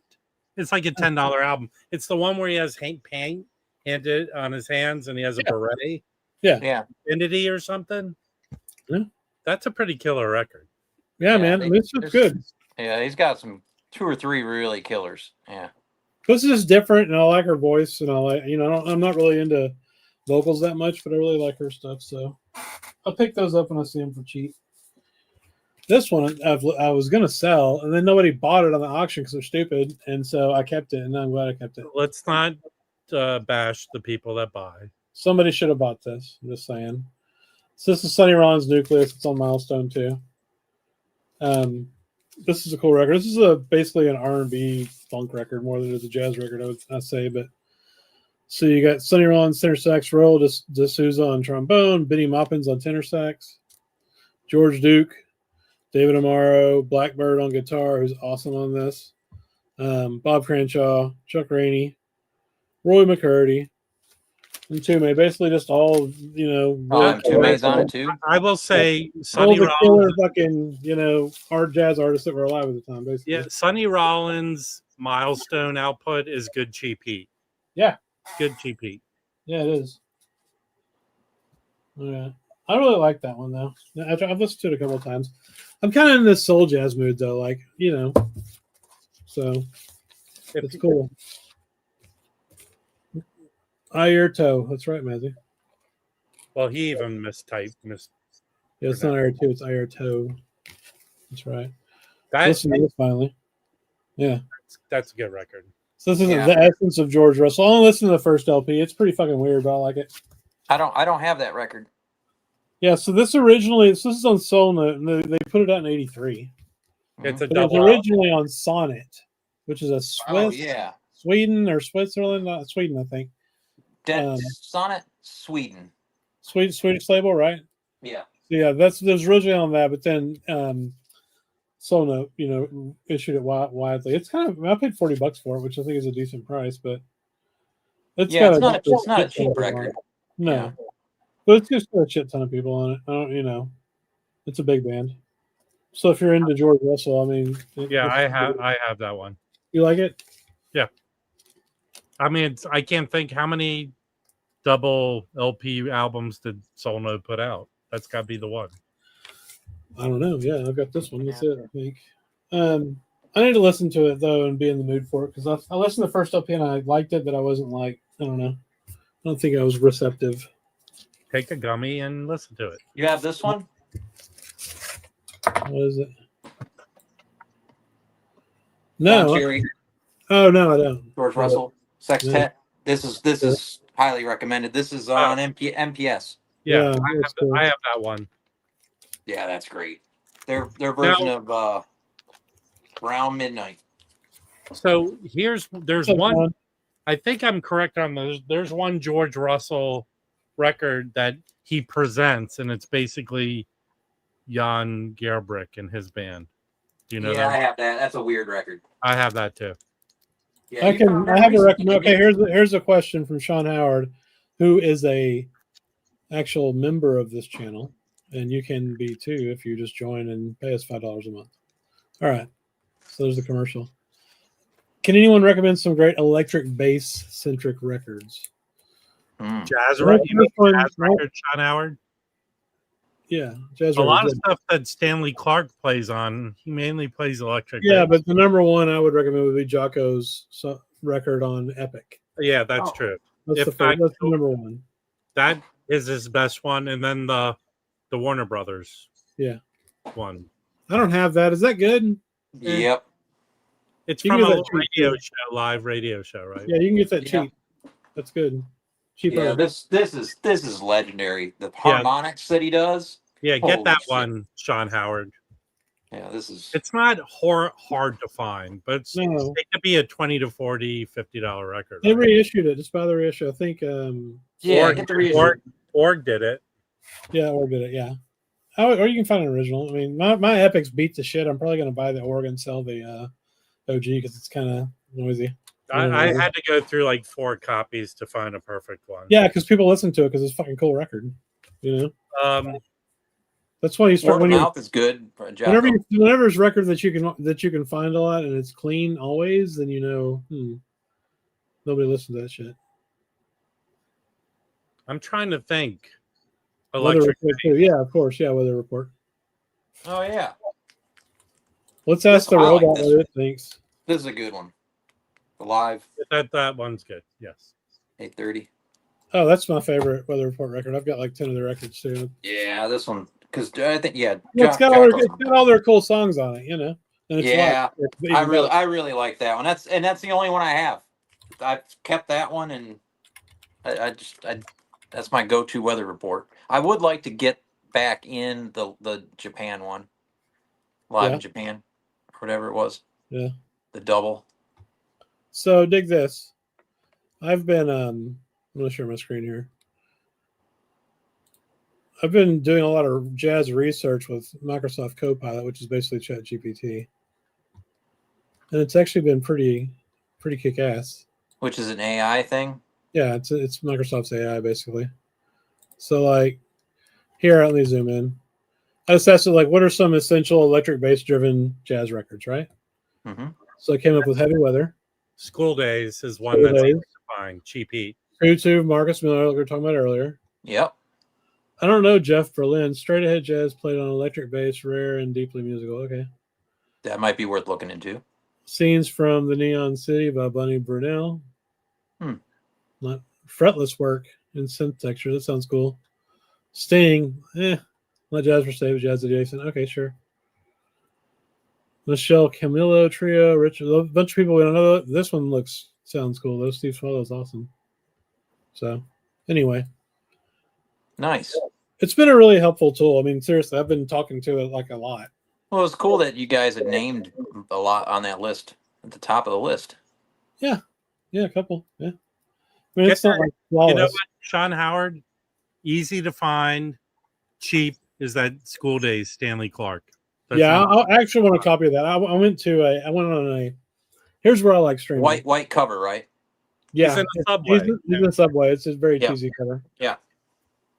So, that's Stanley Clark, right?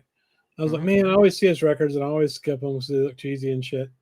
So I listened to a Stanley Clark Essentials playlist on Apple Music, and that record was pretty good. I like that one. The red cover one. The one with the one in the subway. He's spray painting on the wall. Yeah. Subway. Yeah. I mean, whatever the hell it's called that we just looked at. School Days, right? That's from 76, and I like that time period because it's just super funky, right around then. That was the year I was born too, which is cool. But like the stuff after that, there's a lot of stuff I did not like at all. It got into that kind of 80s smooth jazz, R&B singing stuff that I just didn't dig. Which people are, that's fine, but it wasn't for me. I think his stuff, because he's still around playing. I think he's like 71 or something. But I think he's gone back to playing the stand-up bass. He's doing traditional jazz. Who? But I could be wrong. Who is? Stanley Clark. Oh. I'm not shitting on Stanley Clark. I'm just saying the 80s smooth. Well, I think he thinks you are. Yeah. My buddy Joe had the one with the red cover that just says Stanley Clark on it. I don't know. Yeah. I thought that record was good. This is the first CTI I ever bought. Freddie Hubbard Skydive. Yeah. So Ron Carter has some cool electric, and that record is still my favorite CTI record by far. It's not even close. Yeah, that Freddie, that's a good one. Yeah. Skydive. And that's why, Rob, that speaking of shitty sounding live records, there's people that aren't Zev that put out some shit like that Freddie Hubbard that came out 3 or 4 years ago. I remember that one, the 2 LP live show that just sounded like shit. Oh, okay. So I did a rant about that because I bought it and it was and it was put out by We Want Sounds, I think. Yeah. It was all scuffed up. But here's the funny thing about that album.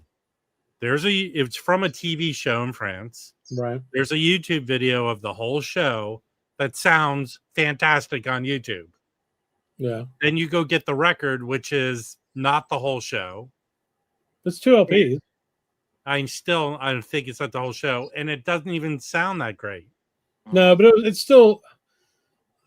You can get it for $10 because it's such a crappy pressing, but like, I still think it's worth it because the music. Go watch the show on YouTube; it's awesome.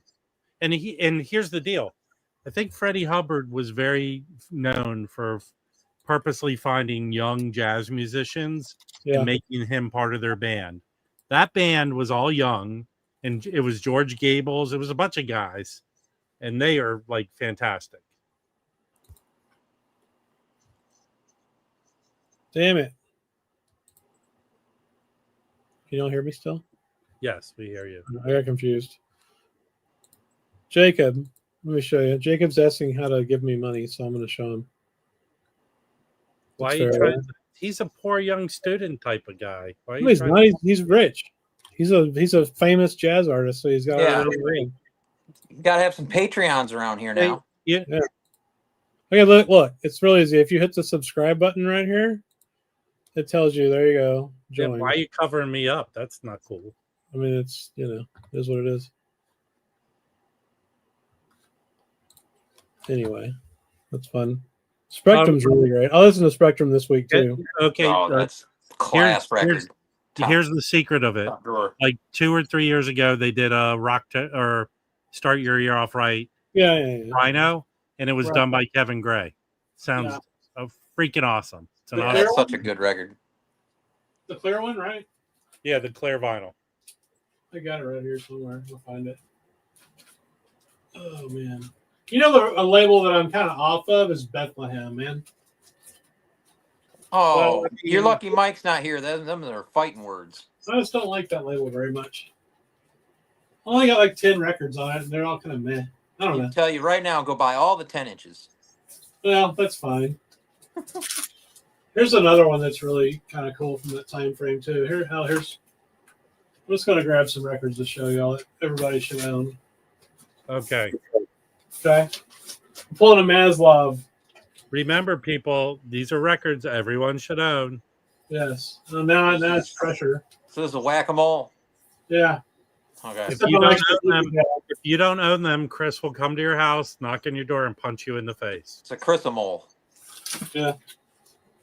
It's just a bunch of Atlantic records. Fuck it. Oh, do you have yours organized by label? Yeah, all my records that are actually organized that aren't just in a box somewhere, organized by label and release date. Wow. Yeah. So damn, that's cool. I learned that from the Jazz Shepherd, which is a totally legit. Yeah. There you go. System. Yeah. Look at this, people. Thank you so much, Jacob. Hey, Jacob, you won't be able to write any of this off, so I'm sorry. The second level is coming soon. That's when we get talking about, private photos and things. But anyway, let's go. Thank you, Jacob. So this is a really good one. I love Carmen McRae, but I've had 15 Carmen McRae records probably, and I've sold most of them because a lot of them were kind of well worn and VG-ish, whatever. That's Sherrod's daughter's favorite singer. Is it? I got Sherrod's daughter. Yeah, I got this. So this is the Great American Songbook. She did this on Atlantic, and I think maybe Speaker's Corner reissued this, if I'm not wrong. I can't remember exactly who did it, but it sounds really good. There's some good McRae records for sure. You get an OG too, but I mean, I think everybody should have a Carmen McRae record, and if you don't have one, I think this is a really good one to get. But it sounds excellent. What do you think about that, Mike? Yeah, that's a really good one. And you should probably try to find late in her career. I think she was with RCA Novus. Yeah. And she did a Monk tribute album, and I know it's available on vinyl. I know Al Foster plays on it, and what else? I'd buy the CD. Shit. And then she did a Sarah Vaughan tribute album also. Those are sort of the last recordings she did in her career. She did a Billie Holiday, it's a live. I think they did it to 2 CDs. They separately. There are live recordings. I mean, right up until the end, she was putting out good recordings. Nice. Yeah, she's one. I like her a lot. I was trying to see real quick what other records I still have of hers.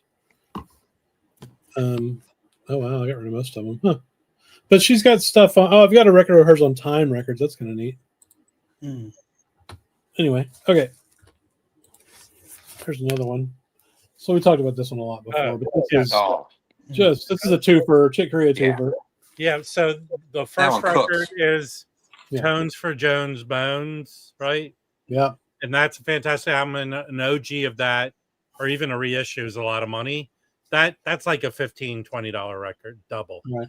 The second record are a couple outtakes from that Jones record, and then recordings for Hubert Law's album. So that's what the record is. Yeah, I dig the heck out of that. That's really good. So that's a cheap way to get a great sounding copy of that record, which is very expensive. Yeah, I saw another copy of it the other day and I almost bought it just to have it for some reason. Yeah. It's not hard to find that. No. You're right about that. Everyone should have that record. Yeah. I think everybody should have this one too. Legendary. This is the one that Rob was talking about. Clear. It sounds really good. I've got the one Kevin Gray did. That's cool. And then what else did I grab?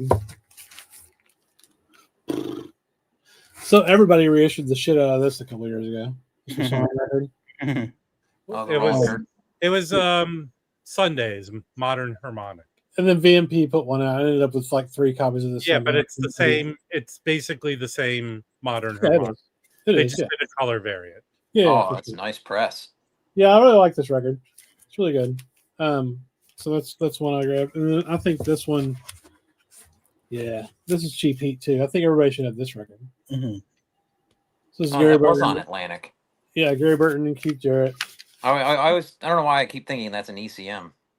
Really early record of Keith. Well, I mean, Keith was on all those, obviously all the Charles Lloyd records, right? But then he had this stuff too. So you got Gary Burton vibes, Keith Jarrett piano, electric piano, and soprano sax, which is wild. Stan Brown guitar, Steve Swallow bass, and Bill Goodwin on drums. So I really like that record a whole lot. Yeah.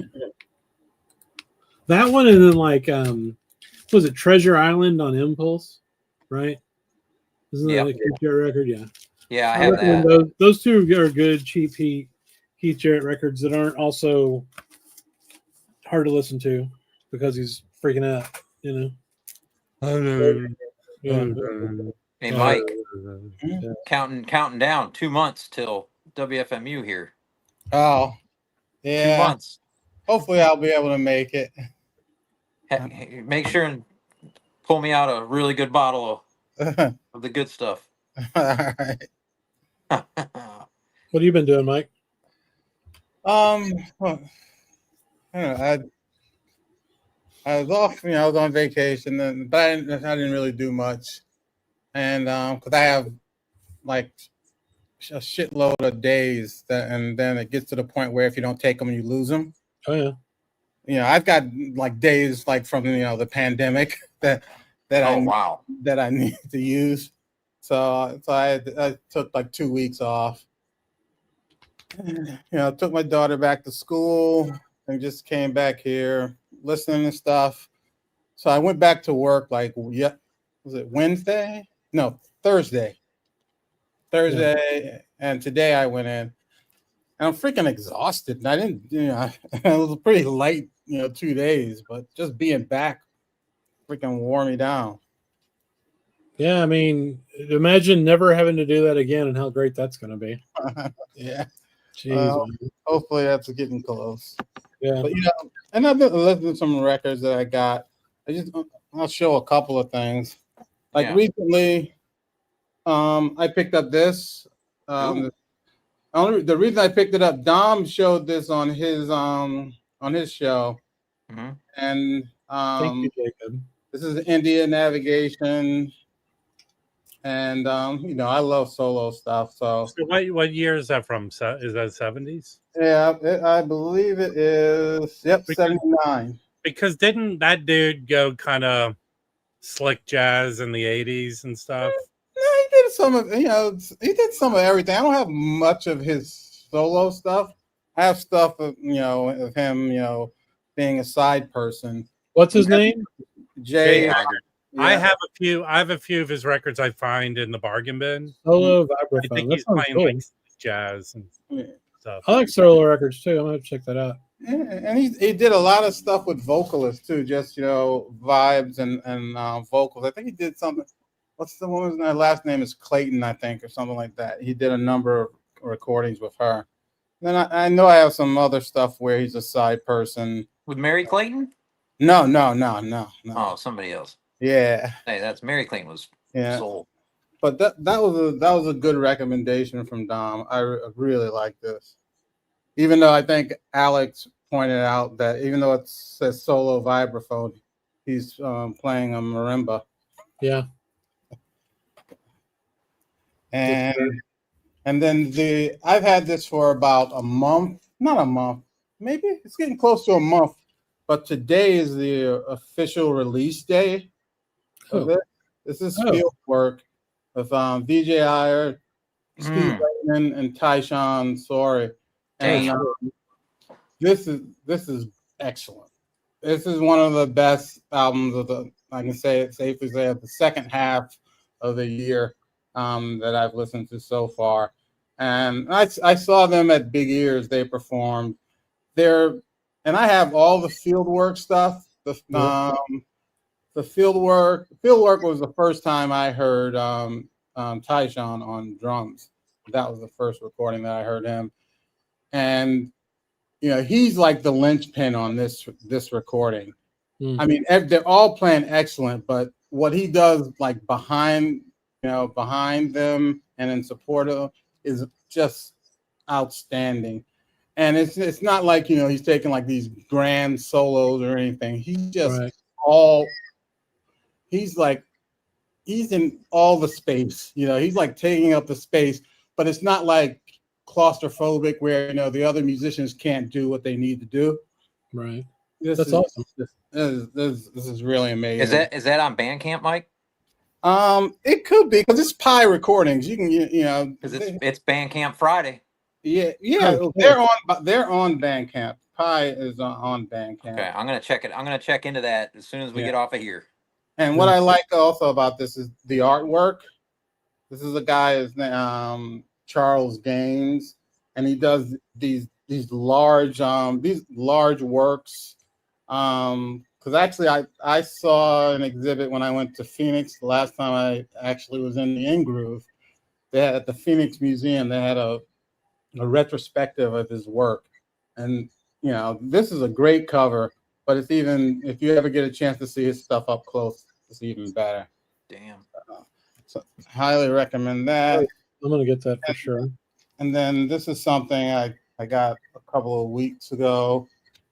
This is a group called Wheelhouse, and it's basically Chicago guys. It's Dave Rempis, who's an associate of Ken Vandermark. Yeah. Nate McBride, another associate of Ken Vandermark, on bass. Dave Rempis plays all the saxophones.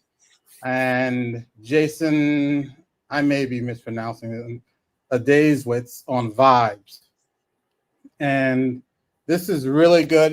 It's not too far out. This is the back cover, which is an excellent photograph.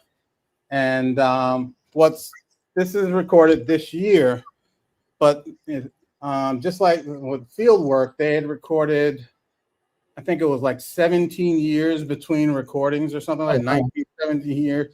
These guys, this group's last recording together was in like 2011. Yeah. And that's only on CD. But it's really good. It's just 4 songs, and it's not a long album. Yeah, it's about 20 minutes. Yeah, 20 minutes aside, but it's really good. If you like, how did you find that one, Mike? Because this is on Dave Rempus' his label. It's called Aerophonic. Okay. And since I follow him, a lot of these Chicago guys, I just get noticed when he puts stuff out. Did you see the Chicago Underground Duo is back? Yeah. But Dave looks good. Yeah, he puts out a lot of stuff on his label, and periodically he'll do stuff on vinyl. Mm-hmm. But this is only like $20. Yeah, I'm gonna buy that too. And it's the cover is good, great, the artwork, and of course the music. So it's limited copies. So when they sell out, it's not gonna happen again. At least yet, it hasn't happened. Like some of the stuff. This is why the Jazz Bum should have free credit on Bandcamp. Mm-hmm. Yeah. So then what else did I? Oh, I got some more 3 Blind Mice reissue. I got this. This is really good. Oh, yeah. Yeah.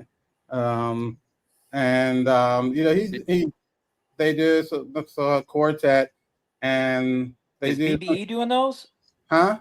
Who's doing these reissues? BBE? It's actually Sony. Yeah. Oh, okay. Sony Japan. Yeah. Wow. And for those, I think no, it doesn't say it on it, but it's remastered by Bernie Grunman. This is really good. He does like a few originals. He does like 3 originals. Is it 3? Yeah, 3 originals, and then he does an Ornette tune and just a standard When Sunny Gets Blue. But this is an excellent, alto and soprano saxophone, and I like the guitarist is actually really good on this too. Damn. So I would recommend this one. All of these are have been really good so far. The one that's my least favorite is one of the ones that everyone talks about. I can't remember. It's a trio. The one Mazzy hates? It's probably one of the ones Mazzy hates. Yeah. Gosh, I can't remember the name. It'll come to me. Yeah, I've only ever sold one of the BBE titles that I got.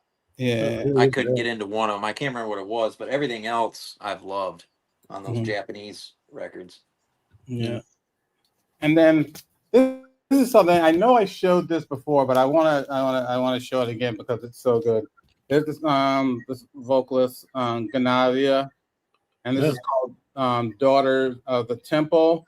And then part of the reason I'm showing it, I think that she did a recent show, and this is basically, sort of like a Coltrane tribute, and it's got like a huge number of musicians, and they perform this in Houston.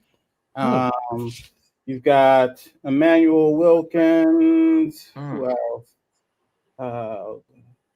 Sabacha Hutchings, VJ Iyer. Oh, wow.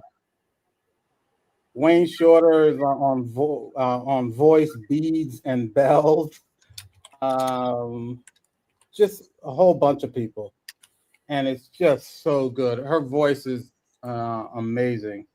And it's maybe somewhat hard to find, but, I'd say just if you can find it, get it. Like I said, they do the whole Love Supreme thing there for the last 4 cuts. Nice. Really. And she has a new release, a somewhat new release out. That's also excellent. But this is the one that I really love. I like different people's takes on A Love Supreme because it's such an open song. I mean, you can go so many places with it, I want to go see go see the show. That sounds cool, but they're not coming to Texas because nobody comes to this shithole of a state. Mhm. Yeah, well, this was a. I just want to make sure. I think I this. looked up Yeah, there. they recorded. This was recorded in Houston. Sure. I'm talking Yeah. about the current tour though. Oh, Is yeah. She should be in New York this month, I think. So I'm probably gonna check her out if I can. Nice. And then this is a really, I guess you would say, like straight ahead record. What's really good is he touches like a bunch of different areas. Like the first cut is called Pharaoh's Message, and so it's a tribute to Pharaoh Sanders. That's really into that spiritual vibe. Then he does on the second side he does a Hank Mobley tune, My Groove, Your Move. Then he does some Jackie McLean, some Randy Weston. It's just real. It's really solid. Like it's that type of jazz. You come home and you from work, you put it on. What is that thing that Art Blakey said? Washes the dust of everyday life away. Nice. This is that type of recording, and it's recorded really well too. And there, it's a gatefold, and. Yeah, so this is an Italian label. I guess they only did 500 copies, but and you can listen to the whole thing on Bandcamp. That's how I came across it. And the last thing, I order a lot of stuff from the We Jazz out of Helsinki, and this is a trio recording by Timo Lassi. It's really good. I want to say it's sort of in the Rollins vein in that it's sort of, it's so the trio is sort of very rhythmically orientated. Yeah.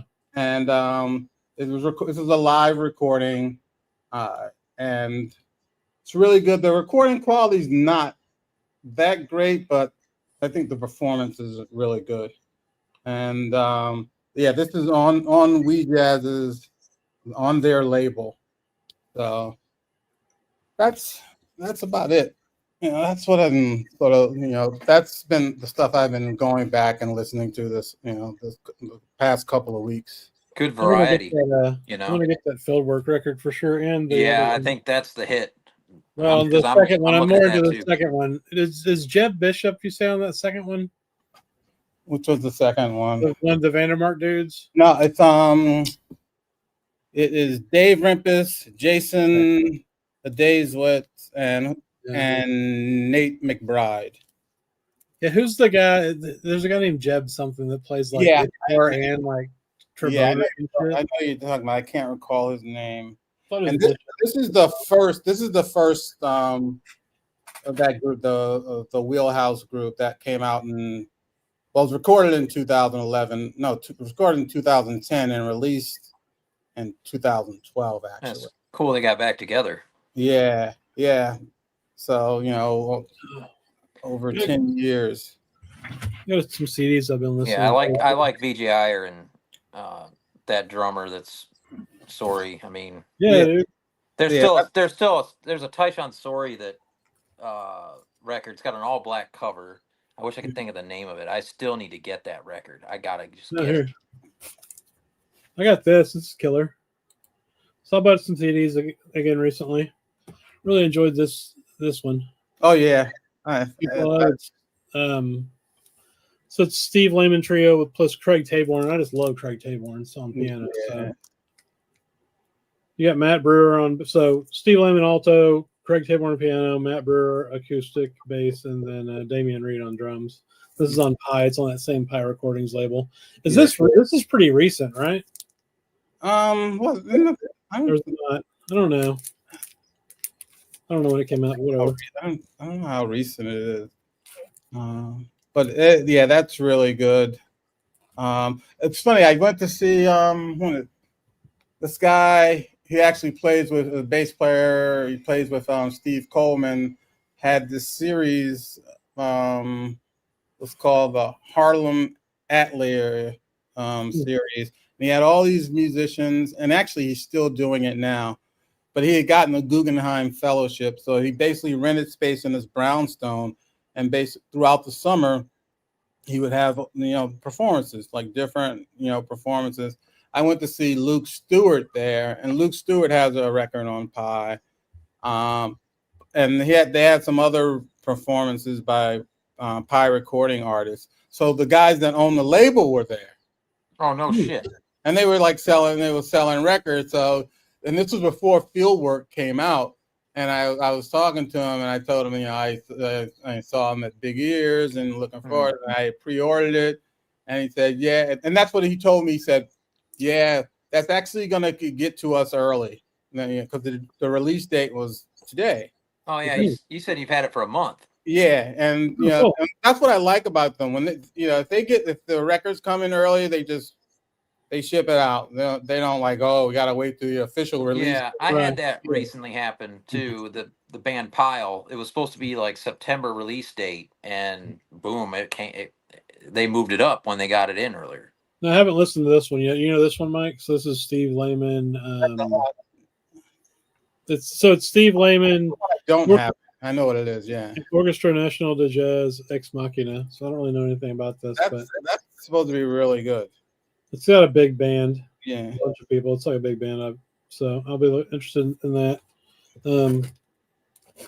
I mean, this one got pretty wild at times, which I really enjoyed. So I need more Craig Taborn shit though, man. I've got a couple of records he's on. I don't have enough. Yeah. This was really good. I've listened to this a couple times. You got this one, didn't you, Mike? I just got the CD. I really like it. Was that Halverson? Yeah, Halverson and Sylvie Courvoisier. That recording got me more into Sylvie Courvoisier, because I was like sort of I don't think lukewarm, but I was like, sometimes you need that one recording that like sort of grabs you and focuses you toward an artist. And that's it right there for me. So that's cool. That's cool. It's fair. I mean, this is some pretty wild shit. It's guitar and piano. Yeah, really enjoyable though. I like that one a lot. And then I finally found I've been wanting this record for forever. I don't know why. I just like the cover, but it's kind of I have that CD. Yeah. Yeah. Oh. It's someone who reissued it. It came out as a reissue. We Want Sounds, I think. Right?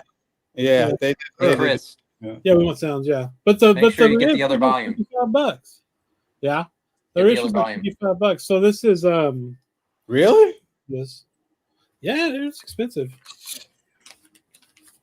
I mean, $40-$50, and I got this for like $8, so I was happy. Yeah.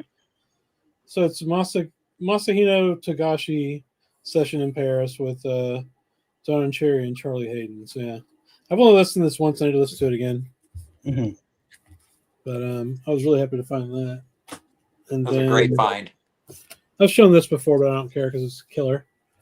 So this is Gato Barbieri. This is Red Records put this out. They had vinyl too, but I just thought the CD is perfect for me. So isn't there another?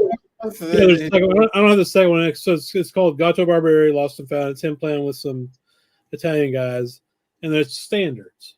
Yeah, it's his interpretation of standards, which is really cool because he didn't really do standards a lot. Like at all. So this is a really cool thing that was found and released. You have both of them, Mike? You have them on CD or LP? No, I don't have them. It's on my list though. Yeah, it's really good shit. I really enjoyed that. But I think I don't know. I just think the CDs is. Oh, by the way, yeah. Roger sent me a link that the Big Ears tickets are going on sale, right? Are you going? Monday, I think Monday or Tuesday for people that previously bought. I think it's Tuesday, the 9th for previous buyers. You going again, Mike? I'm planning on it. Hopefully everything. I'll be able to do. But yeah, but I'm gonna buy. We're gonna buy our tickets. So. Yeah, they don't have a lineup in yet, though, do they? No. I'm gonna see what the lineup is. But even my wife had a great time there last year. So So they'll announce the lineup before the tickets go on sale. I would think so, or around the same time. Yeah. I'll check that out. What was I gonna say? Yeah, because we've got our hotel already and everything. Oh, cool. Nice. Yeah. That's smart to book ahead. Here's another good CD example of a record that's kind of pricey. So I wanted this record for forever. It's an Inja record. It's Tommy Flanagan, Thalonica. Yeah. It's a picture of him and Monk, kind of intertwined with each Oh other. yeah. And the beard is the That's Baron. Thalonica. Yeah, it's the Baroness. Yeah. Yeah. But I I mean, have this is the not vinyl, Inja, but Great. Yeah. I've had a lot of trouble finding this, and it was like a $30-$40 record, or maybe more. But I got the CD for like $5, and it sounds great. So I was happy That's to funny get it. because I guess in the last few years, that price of the vinyl has gone up. I think on that record specifically, Yeah. it could be fine now, but I found it. I was like, that's perfect. Yeah, because I had the CD, and then a few years ago, I saw the vinyl like that was really cheap, and I picked it up. Yeah, some of the Inja stuff's getting pricey, but a lot of it's not. It's weird how that happens, I guess. Like I swear I picked up this Dollar Brand record with Cecil McBee and Roy Brooks, the African something child. I swear I have the Enja, and I picked up an Inner City, but that record is so fucking awesome. Which one is it? What is it? I have it over where I have it. Let me go grab it. I'll tell you this. There If you you go. find this record, you must own it. I think I have the Enja somewhere, but let me go grab it.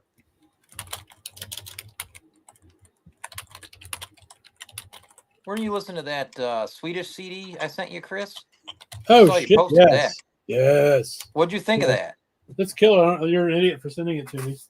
I do appreciate it. I do They were appreciate doing it. Monk, right? Yeah, dude, it's fucking killer. I'm gonna get Yeah, more. that band, that too. group's really good. Some of the records are really hard to get. Yeah, let's look at Dollar Brand real quick. Oh yeah. This Okay. this record's originally an Enja. This is an Inner City. It's just Cecil McBee and Roy Brooks, and it is fucking awesome. Yeah, oh yeah. Put that in my pile, man. I have to see if I find. Not getting rid of it until I find the other one, which is virtually impossible. So this is a thank you, Dave. I was just messing with you. This is a CD Dave sent me. I don't know how to say this guy's name. Do you? Anybody? The Esborn Svensson Trio. Esborn Svensson Trio. Okay, That's playing Monk. You know this one, Mike? I know the. They're known as EST. Yeah. I don't know, man. Some of the records are hundreds of bucks. Really? Yeah. Yeah, so it's just piano, bass, and drums, which is perfect, obviously, piano trio. Yeah, this is really good. If I get a Monk tribute record and I really like it, and you did a good job doing a Monk tribute, I figure you're cool, and I'll check out other shit of yours. There's stuff. Yeah, I've had stuff on my want list of theirs for years and years. What and years. label is that on? This one is on a different label. It's on Act, whatever the hell that is. Mm-hmm. The Act Company, 1996. Yeah, I forgot all about that, Chris, because I went up to Winston-Salem. So it's and my German. buddy German. Yeah. He got like 300 CDs for free. Oh, and yeah, let me go dude. through them. Yeah, that's a cool one, man. I really enjoyed that a lot. Yeah. I put the link for Aerophonic Records in the chat. Sweet. Very nice. So, yeah, I mean, I've been digging CDs and really listening to a lot more records in the last couple of weeks than I have in the last, 4 or 5 months, probably. Yeah, same here. I've been spinning a couple, 3-4 jazz records a night. Yeah, I'm trying to. I mean, I've been watching a lot of movies with my kid, which has been fun. So, Yeah, I've been spinning a lot of free jazz just because I've got some more free jazz coming in to kind of get me back in the flow, Yeah. Yeah. Well, now that college and pro football started, I have the games on. I put on the music. Yeah, it's fair. Pro football's dead to me, basically. Yeah. Just is. My team plays Monday night. We'll see how that goes. Who is it? Playing the Bears, playing the Vikings. Vikings have a good defense. That'll be an interesting game. Yeah, I don't know what to expect out of the Vikings quarterback. That's the only question mark. If he doesn't turn the ball over, the Vikings will probably be all right. But Yeah. I don't know. I'm a Bears fan. I'm definitely at the point where I know that if we get 5 wins, that's an amazing season. You know what I mean? Yeah. It is what it is. Hey, I think that's where the Cowboys are headed, honestly. it's another all Commanders season, so give up, guys. So this record, I have this, and it's free jazz. It basically just is free jazz, and it's a kind of big band. I think it's an awesome record, but it's free jazz. I like Dog Run a lot. Mm-hmm. I got a ton of Dollar Brand records. Yeah. Ton. Anytime I see one I don't have, I get it. I mean, he had that Cape. He has Cape Jazz, which is kind of like joyful, funky stuff, and then he does avant-garde and free and I like all of it. That Duke Ellington tribute album you can get cheap. Yeah. Everything I haven't found a record of his I haven't liked. I don't know what it is. Am I wrong? His style. Am I wrong? Did he put out a new thing recently? He is still playing. He's like 90 years old, right? Yeah.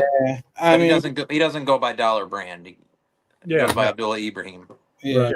And he's not in the the greatest shape.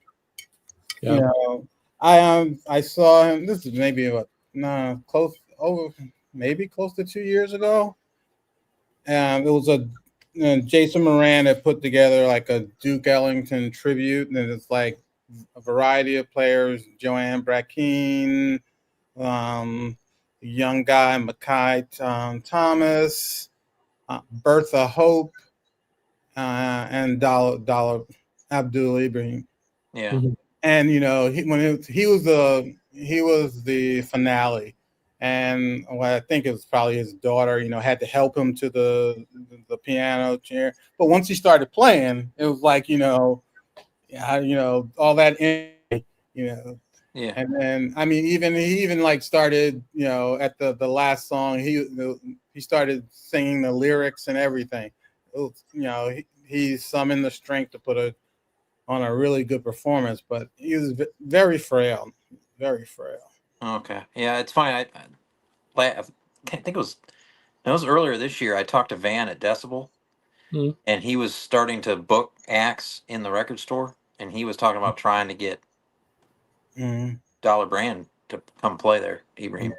I saw, a show that's coming up here is Ernie Watts. I guess he's turning 80. And they're doing a birthday show here. You should go to that, man. It'll be fun. What was the place you took a picture of the other day? Did you go to a show? No. You sent us a picture of the Blue Note? Well, I go near there. It's not far from Amoeba. Rob doesn't actually leave his apartment after the sun goes down ever. No, I turn into a vampire. Yeah, you're the opposite of a vampire, though. Some good Ernie Watts recordings were put out. I think maybe CD only. I'm not sure. On JVC. Yeah, I know one of them. I think Jerry Allen is playing in the group, and not only is the music excellent, but they are very well recorded. Jerry Allen on piano, or that record I gave you, Chris, that I found and thought was freaking awesome. Which one? It was Ernie Watts with I forget what label it's on. Let me pull that up. Was it Ernie Watts? I don't know. Man, you have no memory. No, I'm getting old, dude. I'm high as fuck too, so I can't remember shit. Let me see if I can grab them. Because I don't even know where my records are anymore. I don't have an organization. I don't either. Yeah. It sounds like you need to do a spring cleaning, Rob. I need to do a spring, summer, winter, and fall cleaning. Like, just take a weekend where you don't dig and get it. You'll be surprised what you find in the house. Okay. Go to the Record Safari post for what's dropped tomorrow. You're definitely going tomorrow. Do I stay home or do I go there? You're going. Okay, I already saw some of the preview stuff he was posting for that. Because is it an anniversary sale? No. It's just a big drop? No, Saturday is their drop. Their main big drop. Yeah. Okay, so they're like Noble Records. They do a big drop every Saturday. Yeah, same thing. And it seems like every time you're posting, there's like a line. You typically the line, depending on the genre, because they usually post specific kinds of genres and stuff. Yeah.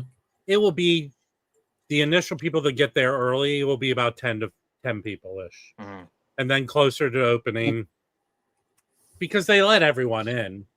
Yeah. You have to be the first 5 to grab, but have the potential of grabbing the choice stuff. But I'm going to tell you, last weekend was a big Blue Note drop. They dropped that us 3 Horus Parlon, Mono, OG. It was $1,500. How many people are going to be able to spend that? Yeah. Not many. Not me. Maybe the I don't pipe. want to. That's probably my budget for the month. Let's get into Felipe money. Yeah, I mean, Felipe's no joke, man. The guy who bought it, the guy who bought it is a notorious buyer. I won't say specifically who he is, but people know, and he's ridiculous. Is it fucking ridiculous Mike? Person. Is it Mike in Arizona? No. So here are the Ernie Watts ones that I have. This is on JVC. It's with Jack DeJohnette on drums, Charles Tambrow on bass, McGrew Miller on piano, Arturo Sandoval plays piano, and this is from when? God, what year is this? I can't even see. I can't even see the year. But then this is another one. This is the one where Jerry Allen is on piano, Jack DeJohnette's on drums, Eddie Gomez is on acoustic bass, Steve Swallow is on electric bass, and the liner notes are by Amiri Baraka. Oh, cool. Yeah. Huh. I just got his book from 1963. Oh, yeah, I saw that. Yeah. Is he not the one that did a Black Mass, the Sun Ra record? Am I thinking of the same person? It probably. I'm not familiar with that record, but it wouldn't shock me. And this is. No, that's somebody else. This is another one with Kenny Barron on piano, Reggie Workman on bass, Mark Whitfield on guitar, and there are 2 vocal tracks with Carmen Lundy. That's a JVC one. This is also JVC. It's on their little, XR CD thing. Oh, wow. And this is with Mulgrew Miller again, George Merez on bass, and Jimmy Cobb on drums. Damn. This is the last one, in fact, the most recent Ernie Watts that I have, and this is from 2006. It's called Analog Man. Oh, no shit. He's like, I'm not going electric. I'm the only holdout. And I'm not familiar with any of the players on here. It's guy Chris Sanger on piano, Rudy Engel on bass, and Heinrich Kohlenberg on drums. And this was recorded in Germany in 2006. Wow. They're all really, really good. I mean, Analog Man's hilarious, though. He's got a really great sound on the tenor. And you think Michael 45 named that record? Maybe I dig that name. That's great. There's a quote on the back. It says "gorgeous." Yeah. That's funny. Are there giant glasses on the back? I miss Michael. He should come around. And that record, you can buy it $79. Yeah. It's probably your fault he doesn't talk to us anymore anyway, Rob. You and Mazzy. Listen. It's you and Mazzy. It's usually my fault for everything. That's fair. There's nothing I don't hold responsibility for, and I'm a big guy. I can take it. How was the vinyl con? You haven't talked about that with us. Oh yeah. If you ever go to my channel, did a video showing it, but it's a B plus thing Okay. for first time here. I think it should make every other person who tries to put on a thing like that in LA rethink what they're doing. Oh, the wow. guy who does the Burbank one that happens at the end of the year, all it's going to do is make that one seem less. Yeah. I think anything like that is good. The Orange County Record Show, I didn't go last weekend, but that's usually okay. The Pasadena Flea Market's this Sunday. But it was excellent. The first day, when I was there from the opening at 10, which was early open, to about 1 or 2. And during that period of time, I have to say at least 300 people were in there, had to be. And about 30% of the sellers were not from LA that I think. There needs to be more of that to make it better. Yeah.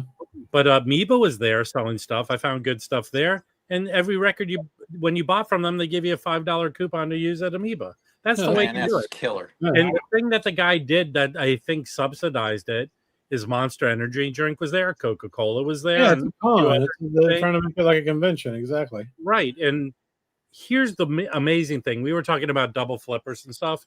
Yeah. Everyone was so well behaved there. Like I saw no tit for tat or just people getting into it. Yeah. I think people were just there to celebrate buying records. And for me, there was that one the guys from New Mexico, Slow Roll. They had the choice shit and they were charging for it, right? But I here's an area we don't talk about. I found a lot of hard to find $30 and $40 records. Just for some reason, that's the price people decide to pay for these. But they are hard to find records. I found the Pat Martino Desperado. That's a hard to find record. I found a Jerome Richardson record where he does of that time on United Artists songs from movies. It just I found a Eric Kloss record with Pat Martino from Prestige. Hard to find record. It just goes, the price is what it is. So I could see in the future that these prices go up on those. But I seem to find a lot like that. One day I did go back Sunday and there were less people there. And I found a guy who had a couple of 3-4 boxes of $5 records, and I found good stuff in there, and they were clean. So, yeah, it was good. A lot of parking was $5. That's huge for LA. Huge. Do you think that guy's got plans to do more cities? I know he's on Philly. No, he's doing Baltimore at the end of October. Said nice. Baltimore. Nice. That's you should go to that one, Rob. Huh?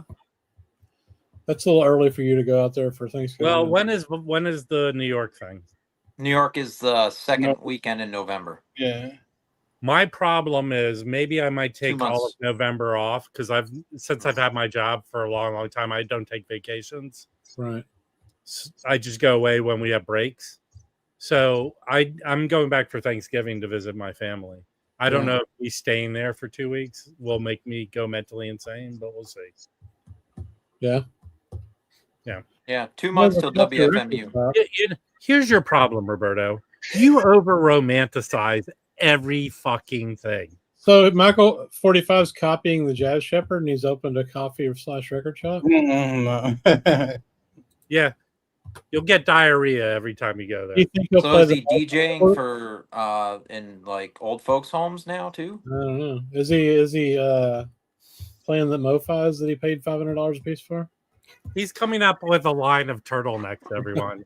I love Michael 45. I'm just busting his chops if he ever gets a hold of this stupidity. Actually, like him more. It won't. That's not the type of person he is. He's always been really nice to us.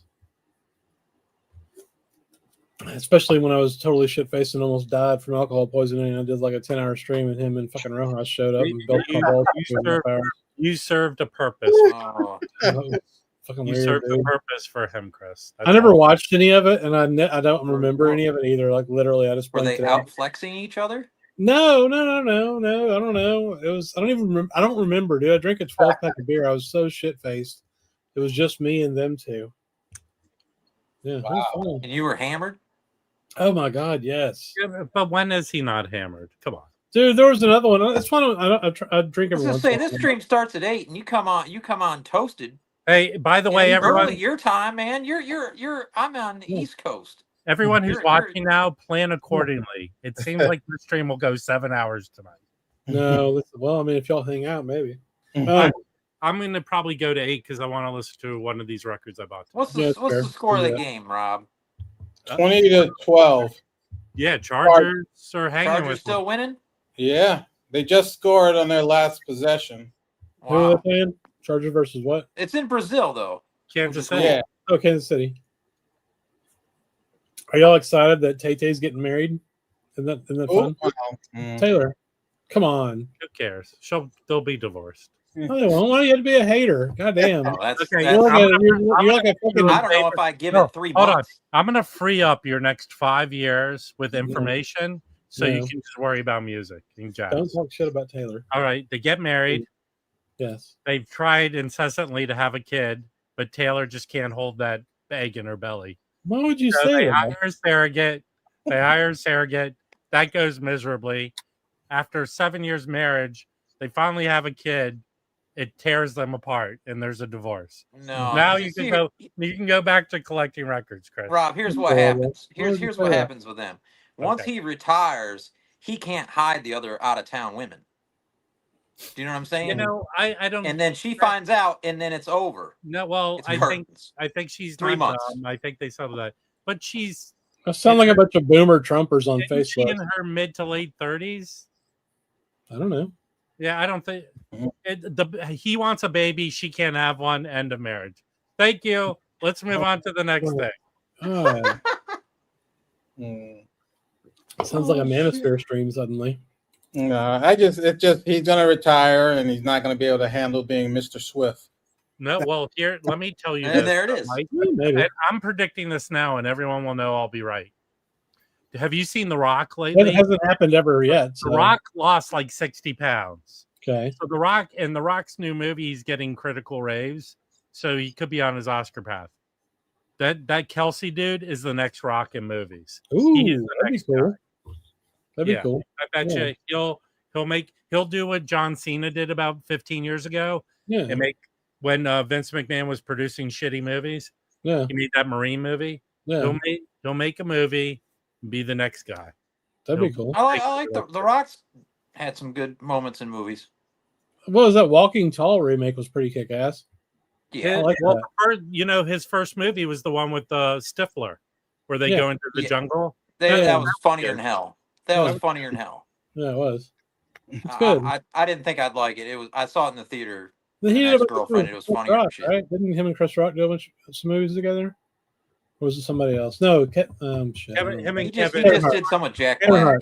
Kevin Hart made a few movies together. Yeah, Jack Black and Kevin Hart. They made more than a few. They did like 5 movies, I think. The Run. Thank you, Baggy. Yes, thank you, Baggy. Change your name. The Rundown was good. The old guy was in that. What's his name there? I think Baggy should bring. Gonna hit you in the face with a soldering iron. Here's a problem. Nothing beats a good action movie.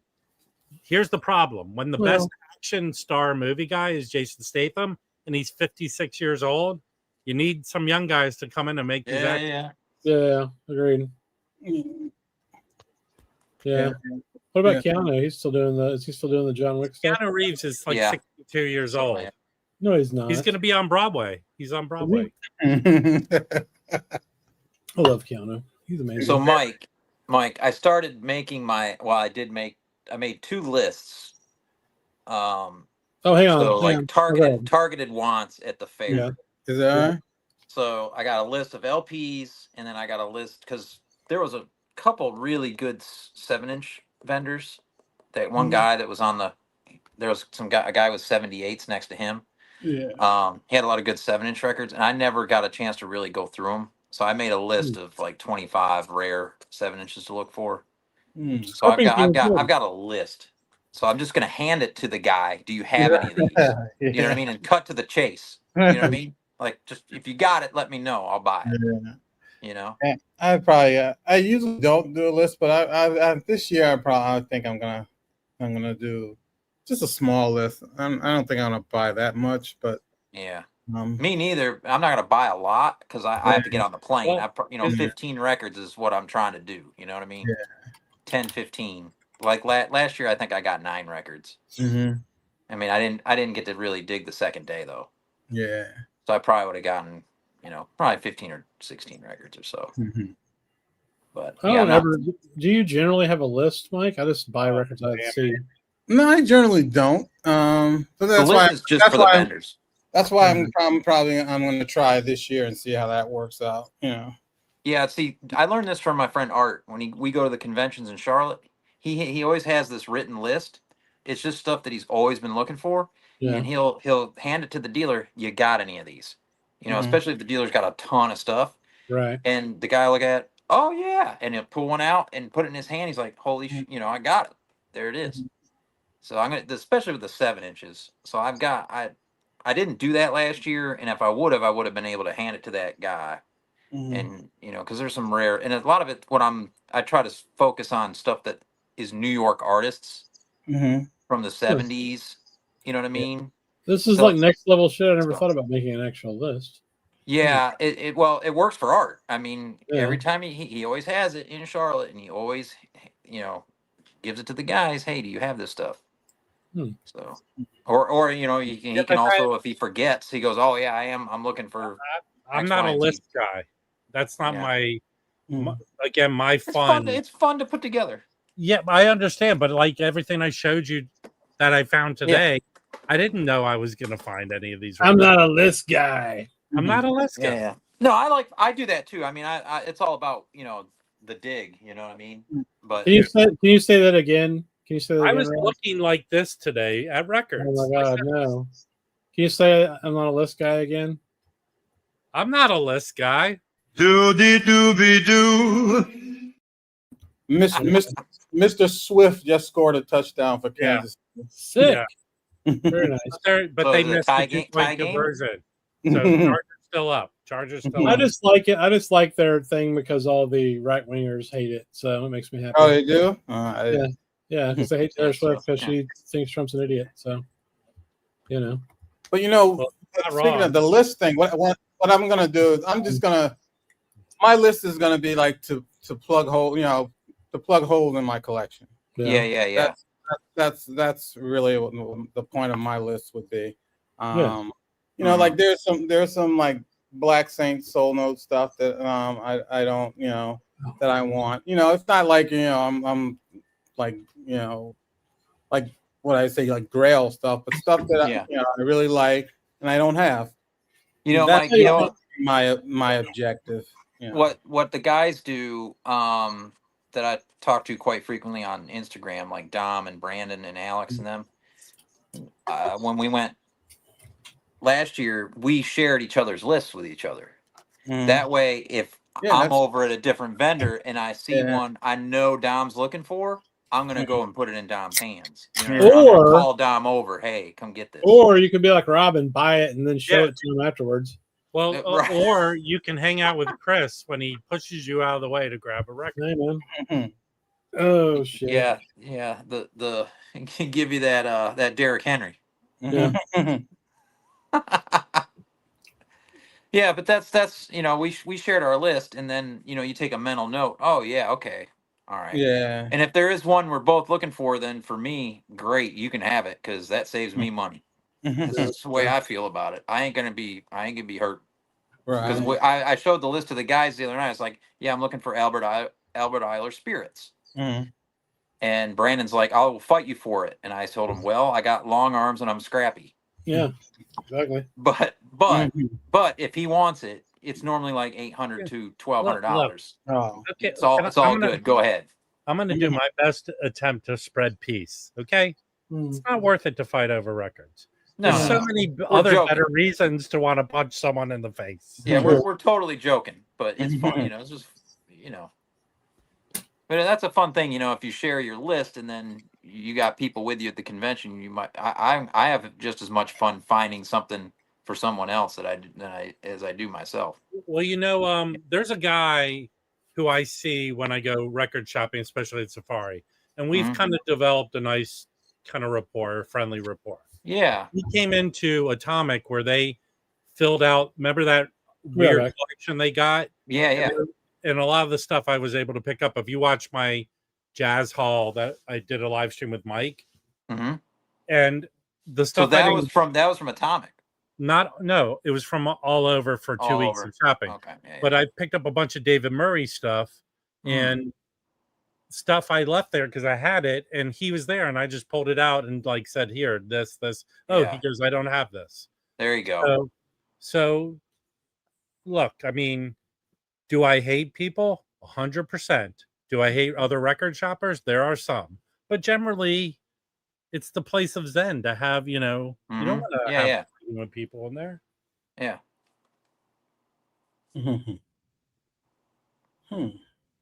I'm trying to think. Oh yeah, so I'm looking, like, for example, on the 7 inches. There's a 7-inch on this label Stateside, but it's French, and it's a Pharoah Sanders. Is it stateside or Bayside? Stateside. It's but French. They're okay, but they're Japanese label, no? No, this is a French label, and it's the 7 inches called Japan. Okay. So I'm looking for that.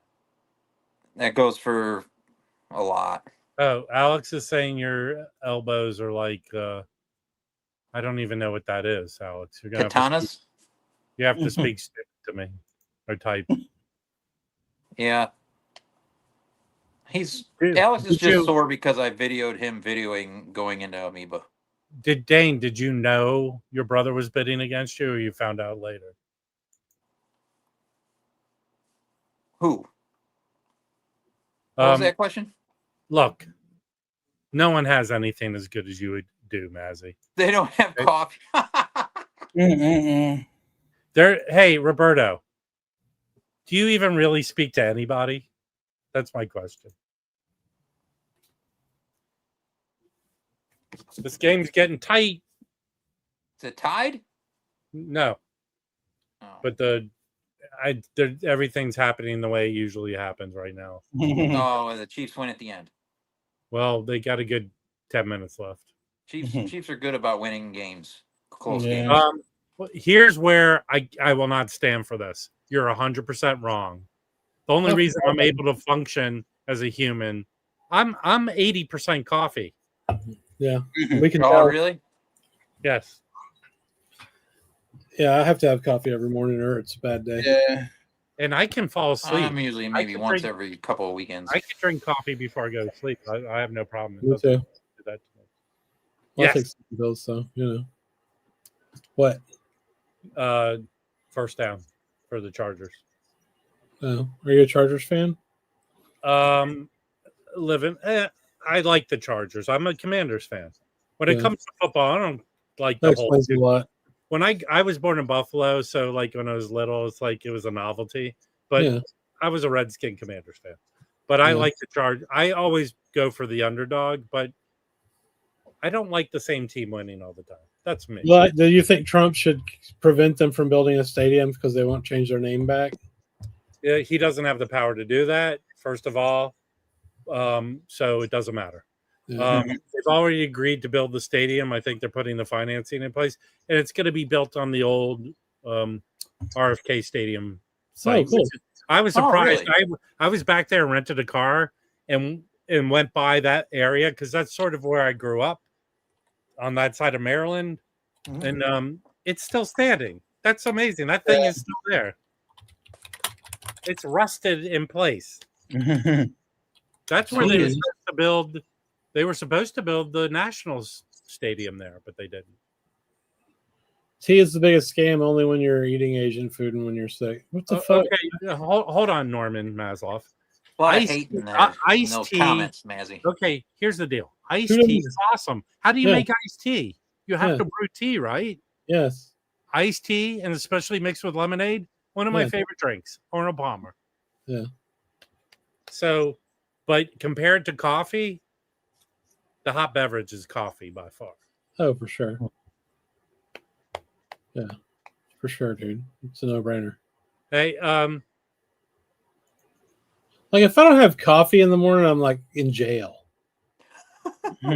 Basically, you're gonna need coffee tomorrow morning. That's for sure. No, I'm just saying, like if I don't have coffee, or I'm at somebody's house I should not have spent the night at, and I didn't prepare myself, and I have to leave immediately as soon as I wake up. Yeah, Wait, you're an old dude now, right? I'm You not still do old. that shit? What? You're, Spend the night at people's you're houses? a dad and a responsible human being. You still do shit like that? Yeah, sometimes. Well, no, I was gonna spend the night at Louis' house. This is funny. I was going to Louis the spend the night unresponsible at one. Louis' house because we went and bought records and we were hanging out and shit. And it was like 11 o'clock and we were drinking and stuff. But so like at 8 o'clock, I stopped drinking. And I wasn't really drunk. I was just kind of buzzed.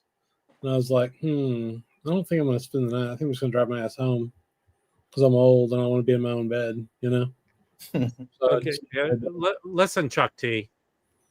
Fuck on the hot toddy. Breaking the law. If you're sick, drink a gallon of NyQuil. That's no, it. don't drink a gallon of NyQuil. And I don't think anyone really knows how to make it hot toddy. That's me. Yeah, Starbucks is the hot toddy's trash anyway. Seriously, it is trash. Now, on my winter vacation, I don't mind a coffee with some Baileys in it. In the morning, maybe half Baileys, half coffee. Okay, all right. if you did a Jazz Bum Mike style poll, the Bloody Mary beats the Baileys and coffee. Well, yes. I'm talking about if you want to have a hot alcoholic beverage, you can put whiskey, Irish whiskey in your coffee. They do make good Bloody Marys in Savannah. It could be 20 below, and I want a cold alcoholic beverage. That's fair. Bloody Mary is one of the best things that exists. Yes, and if you've been drinking, I'm going to tell you, I grew up Bloody Marys, but the garnish was a celery stick, right? I come out to California. There's a place on the dock in Santa Barbara. I go there, and they have a skewer with like shrimp and other things in it, and it's like, what happened to the touchdown? What happened to the just the celery? There's a place I think in San Diego. Here's the answer: cheeseburgers and slices of bacon. And no. Here's what I like. Mazzy's still in the comments, right? Mazzy's still in the comments. There's a place in San Francisco on the pier that you can go to for breakfast that gives you this crazy cheeseburger and an anchor steam. Like 8 in the morning, you're drinking beer. Yeah, but Dave, I don't know if Anchor Steam's back. They went out of business by. Yeah, I know, but you used to be able to do that. This place on the pier. Hang on. This is a good response. Baileys and coffee requires 1 finger of Jameson. Yes, that's good. Well, but listen, this is a legit thing. I'm actually going back on a diet finally instead of being a sad turd, and so I used to do that all the time. Well, great, dude. Here's what I do. I use a knife to cut butter to put on bread. Yeah. And then I use it to stir my coffee, so that happened by accident. Yeah. But what is milk and what is butter? Yeah, exactly. I'm a half and half guy. Give me the half and half. Oh my God. We're so special here in my house that we have to have this one brand of like this half coconut, half oat milk, half and half shit. Yeah. I love it. We used to drink it. We used to get it at Walmart for cheap all the time. And now the only one place in the fucking world sells it around here. Right. It's like some fucking fancy, like yuppie market. I don't remember the name of it, like Whole Foods, but not. It's something like that. Right. Right. So now we go buy like 7 fucking quarts of it at a time whenever they have it in stock. Is this some sort of metaphor for something, Roberto, or what's going on? I don't know. Thanks for the help, Chuck. Milk comes from the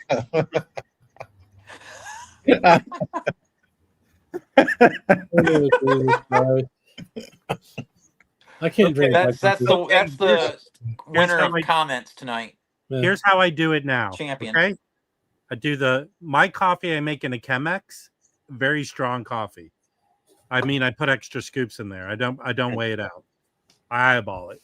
So I have strong coffee, and then when it's freshly made, it's hot. I drink it hot, half and half, and I've gotten that caramel sugar-free syrup, and then some Splenda packets.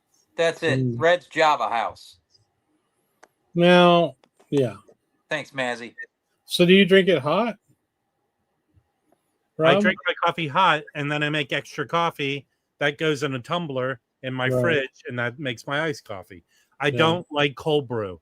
Cold brew has a weird taste to it when you make it. Yeah. And you never make enough. Right. And so do you don't grind your own beans? You No, scoop it I every grind beans fresh every time I make a pie. I'm a big keep your beans whole until you use them kind of guy. I've got all that shit in my kitchen to do it in like 10 different ways, but I just use my piece of shit Keurig because I'm a lazy ass. Well, I have 5 ways I can make coffee, and the Chemex is the best way for me. I do want one of those mocha makers, but they're expensive. I don't have an espresso machine though. I have the best thing I have is this hand crank thing. Yeah, it starts a Kickstarter and it makes a perfect espresso. You want good espresso? I had some in Spain. Holy shit! Yeah.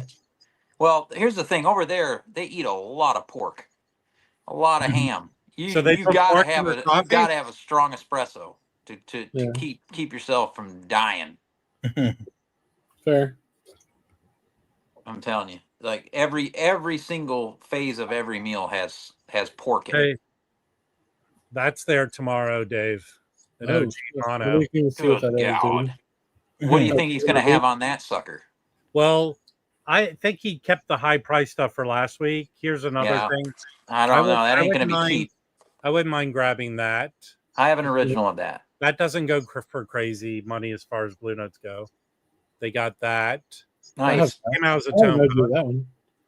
I already have an OG stereo of this, and I paid $100. This is like could go $100 to $200, I think. Yeah, it goes for a good bit. There's a reissue of that one I have. It's great. I haven't seen that record. What? I haven't seen that one around. Go back. Benny Golson. You need to buy the Chad version of that record. It's $40. You should buy it tomorrow. Oh yeah. It's beautiful. He put it on Acoustic Sounds. Yeah. It's good. No, on Analog Productions. Yeah. Analog Productions. Yeah. Okay. I have the Vinyl Me Please put this out early in their thing. Yeah. I actually have it. That's the one I have to. I got a cover that was trash, so I have an OG mono vinyl of this. Yeah. And what is he putting it out? Mono, 1964 mono. I might have a 70s of that. All right, and got that. That is. I have that. 62 mono. 62. Ooh. Hey, when's the last time you listened to one of your Bill Evans box set records? It's been a while. I got that live that I showed earlier in the show. Yeah. I listen to Bill Evans all the time. I have this. This is the most schizophrenic priced record I've ever seen. Yeah. Some people I got mine cheap. Some people I've seen it for 200. Quit moving your phone. I've seen it for 50. Quit moving your phone to enunciate. Well, Yeah, don't do that. 1972. But this is a very hilarious. We got 86 people watching Rob scroll through his fucking Instagram feed. Oh, that's cool. That is I have a promo. 66 mono. Vinyl Pepper says he's going for the Horace Parlon. I'll beat you to it unless our friend tackles us and grabs it instead. Y'all have a local nemesis that buys up all the good shit? I would love to tell you. Okay, I have other nemesis, but I think eventually we talk and we're fine. This dude is well hated by everyone. He has money. He looks like Shaggy from Scooby-Doo, kind of. Yeah. He acts like he's so relaxed all the time. It's annoying. Hey, so Rob. what he does is he brings his girlfriend with him, and she joins him in line too, and no one says anything. Then she does this cock blocking thing. Where everyone's let in at once, and she moves to block you out so he can run and get the best records. Dirty cool. That's worse than this. Yeah. That is the biggest dick move there is in record shopping. Well, if you're in front of him, you ought to just fucking elbow him in the face. Like, seriously. Well, I think next time he does this stuff, I'm calling him out so everyone can hear. Yeah. I forgot about this, but that's a promo of the Sanders live. Yeah, I have the record, but I don't have the promo. Yeah, well, I forgot it was a promo. There were a few that came into Lunchbox years ago. Rob's record flattener is fucking weird. Just buy the orb. Okay. Well, here's the reason you should buy the orb, Chuck T. This is $2,500. Yeah, buy the fucking orb. And Crazy. actually, I'm sending back the one because something happened inside of it. Oh shit. So, but Patrick has it. I'm telling you, it works awesome. Yeah, I'm sure it does. I have like a 90% success rate with it. Yeah, and I think the $100 ones work pretty awesome too. But I really like my my orb. My wife surprised me with. I used it today twice. You ever seen this on a impulse record? It has it's stamped on the back, disc jockey copy, not for sale. Yeah, I have lots of records. Like You do? Okay, because this is the only one I have like this with the stamp on the back. It's funny, Rob. Wait, hold on. See, I don't think you understand what Nemesis is. It is not the same thing as enemies. That's true. You can only have one true nemesis. Yes, a nemesis. Yeah, a nemesis, by definition, makes you better at what particular thing your nemesis is about. So we're all nemesis of the massacre? Would your friend Billiam be your nemesis on the? No, on the he's analted himself to the fuckhead enemy I have. Right. If I told you the shit he's pulling now, I don't want to get into it. How can it be? How it's not illegal? I don't know. All right, do you understand, Stephen? I need you to agree with me before the stream ends. It's true. And in 4 minutes. And then we're gonna go to Bandcamp and buy some VJ. I'm not, records. dude. Me and my daughter have been going through the Marvel Cinematic Universe from the first movie to the end. Now we started. What about like the horrible Thor and all offshoot those movies? Yeah. What about the horrible offshoot movies? No. Well, yeah, no. The whole fucking MCU timeline. They have it on Disney Plus and in chronological order. It's really fun. Wow, really. Yeah, it's fun. Like, where's Ant-Man fit in? That's probably the last one I saw. Ant-Man is right after Guardians 2, basically. You know, Mike and I are the same age. Yeah. I don't actually know how old you are, Dave, but I'm gonna assume you two guys are too young. I'm older than the late 70s. When they started, my favorite show was Incredible Hulk, and that show actually ran a while. Yeah. They tried to make offshoot shows. There was a horrible Captain America where everyone freaked out because they put a motorcycle helmet on. Jesus Christ! No, what the hell? What happened? How can they uncover their wide receivers? Okay, so there was a horrible one. They tried to do a Thor, and then the Spider-Man actually ran almost 2 seasons, I think. Yeah. And they actually got a guy who could scale a building, and no one knew how they did that. So, well, I liked the who's the guy that did the Hulk movie? Shit. Bergman? Oh, the movie. There's 3. So Ed Norton, right? Ed Norton was the first movie. Yeah, that's really good. And he was a bitch. So he usually when you sign to do these movies, you sign 7-movie deal. Right. He made it for Universal before Marvel got back the rights to everything. Universal movie rights. Yeah. He wasn't a bitch. He just wanted to do one movie, and he got away with it. But you know what? Ed Norton made when he became big. He was nominated for an Oscar for that movie with Richard Gere, the lawyer, where he plays like a dumb killer. And he signed a 2-picture deal, and then he made the movie and became a big star. And he wanted to do what he wanted, and Paramount held that over his head, and he had to make the second movie for like $200,000, and he was making millions. So the movie he made is a really good movie, but he made it so begrudgingly. Was the Italian Job, where he's the bad guy in it? Yeah, That's a really good movie, but I love that movie. He didn't want to be there. He didn't want to make it. That was a cool movie with the car. You know, those little cars. You know. That scene at the beginning. Seems to me you have a name that would make me think you live with your mom. Okay, thank you. Yes. Freaking Chiefs scored. Shit. Good. See, but they're gonna. I'm all about it. Now, what's the score now, Mike? Call it. Huh? They haven't called. Oh, it yet. score from go. No. Oh, they didn't score. They did score. It's on what channel is it on? It's on YouTube. Sorry, it's on channel 3, Dave. It's Oh, on yeah? YouTube. YouTube's carrying the game exclusively. Oh yeah, Oh, I don't get it on my TV. I have get it. Everyone, here's another piece of advice to all of you: get an Amazon Fire Stick. It's like $25. Then you can watch anything on your TV. that's true. No, not me. Why not? Because I have old school rabbit ears. Oh, it works. Shit. Does Yeah. it? Oh, I got Yeah. 68. I get 68 channels because I'm right in the city. Yeah, 68? when I hook Yeah. it up, when I hook it up, but 90% of them are in Russian. So No. it's Oh, yeah? different to me. Really? It's in like Russian, Korean. Listen, there's so No many shit. different ethnic groups in LA. There is Yeah, a yeah. channel for every ethnic Oh, you group. got a big Armenian population there. Yeah, there's Russian channels, Korean channels, Vietnamese channels. Yeah, yeah. That's cool. I used to watch the Mexican channels when I was a kid. We just watch like fucking Star Wars would be on, but it'd be in Spanish. Like, fuck it, I'm in. The Oh only yeah.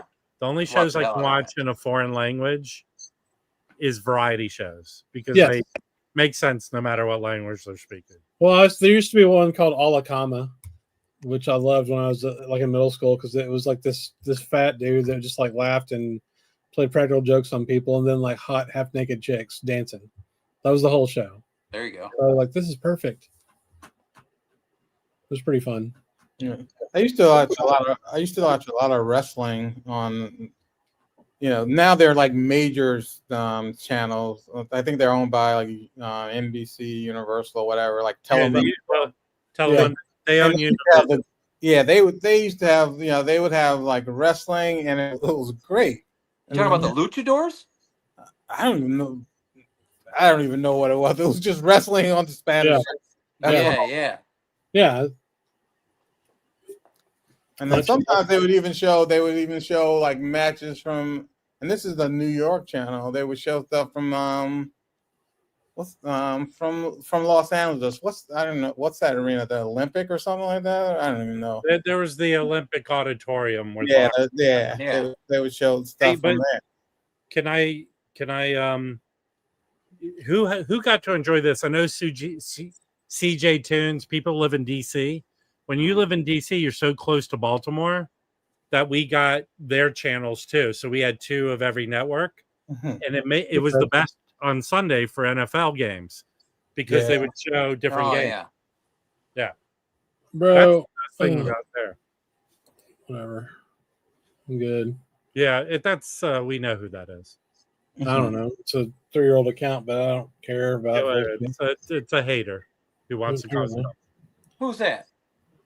I don't know. Oh, I was gonna say Chris Kibler just commented. He's a friend of mine. No, he's a good dude too. Yeah, in Alabama. Unfortunately, we're about to wrap up the show. Yeah. Anyway. Yeah, we need to get on. It's band camp Friday. Got to get on there and get me some records Mike showed. Yeah. Yeah, spend some money. Thanks, Mike. Spending my WFMU money. Before the stream ends, I actually have a good Bandcamp question. Okay. Aren't a majority of those records come from overseas? Are you going to get them mailed to you? Good call, man. Not those. Good call. Email first to find out. I mean, you got to look. I don't know where they're shipping. The ones, every record I ever want on Bandcamp is from another country. Yep. I bought a lot. If it's pressed at GZ or it's pressed at Optimal or whatever. But it doesn't matter if it's coming from, like I remember ordering from them International Anthem guys, and they were coming from overseas. Even like the if they're pressed at the Czech Republic or in Germany, like, then that's where it's coming from. That Parker record. How about they ship it from there? That's overseas. Yeah, at least half or 4. That's probably true. Oh, they're speaking of these. Has anybody bought anything from We Released Jazz in the last year? No. We who? We Released Jazz. It was part of that. We released whatever the fuck we want. Are they Canadian? Switzerland. Canadian, right? No, Switzerland. I think is right. Switzerland. They did put out all the Rio Fukui stuff and some other things, but I haven't bought anything off of them in a while.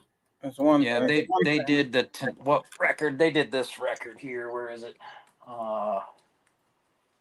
Hey, can anyone here let us know that you bought something today from Bandcamp? And if you had issues with the foreign one? I haven't seen that one. This is Midori Takata. This is a freaking masterpiece. Through the Looking Glass. Cool. That's ambient gorgeousness. Alex has an original of this, which is rare and hence teeth. Yeah. They did some cool shit in the past that I've enjoyed. So. Hens don't have teeth, right? Exactly. That's why it's rare, like the sighting of a unicorn. They did that Hiroshi Suzuki record Cat. That was really good. Unicorns don't have teeth either. The Japanese trombone player. Y'all know that record? Oh, yeah? Yeah. Mm-hmm. What is that? I need to check that out. Hiroshi Suzuki. It's called Cat. You don't have it? Oh, damn. Yeah, I have that. I have that one. Yeah. Did they put that? Is that who put that out? Yeah. We released Jazz. It was. Yeah, dude. Yeah. And It's right here. Yeah, it's a cool label, but I haven't bought anything from them in a year or two. God, I haven't listened to this in forever. They also had that, I don't know how to say it. I call it what boil label? Huh? What labels were they pressing? Because it's like the what's the Japanese jazz label? I don't know, but they just put their labels on. They're starting to repress all their stuff. Yeah. I'm in the stream. My dog's starting to freak out because it's thunder and I got to deal with her. All right. One more thing. I can't paste it in the chat. You announced that what's the freaking thing? Hold on. Is releasing a record. Let's see. Oh, Natural Information Society has a new release coming out on, when is it? I don't know the date. It's in the Discord. Somebody posted it in the Discord already. Yeah, Really? I don't know if I did it, but yeah, that's What John Henry did. Here, I'll yeah. put the link. John Henry Irons. Yeah. Yeah, Three Blind Mice. They're putting out their stuff now themselves, I thought. There's the link. I just posted it. Yeah. Okay. Yeah. Thank you. Cool. They did a split with Bitch and Bajas this year too, didn't they? Yeah. Yeah. Did you get that, Mike? Yeah, I have it. Well, what do you think of that?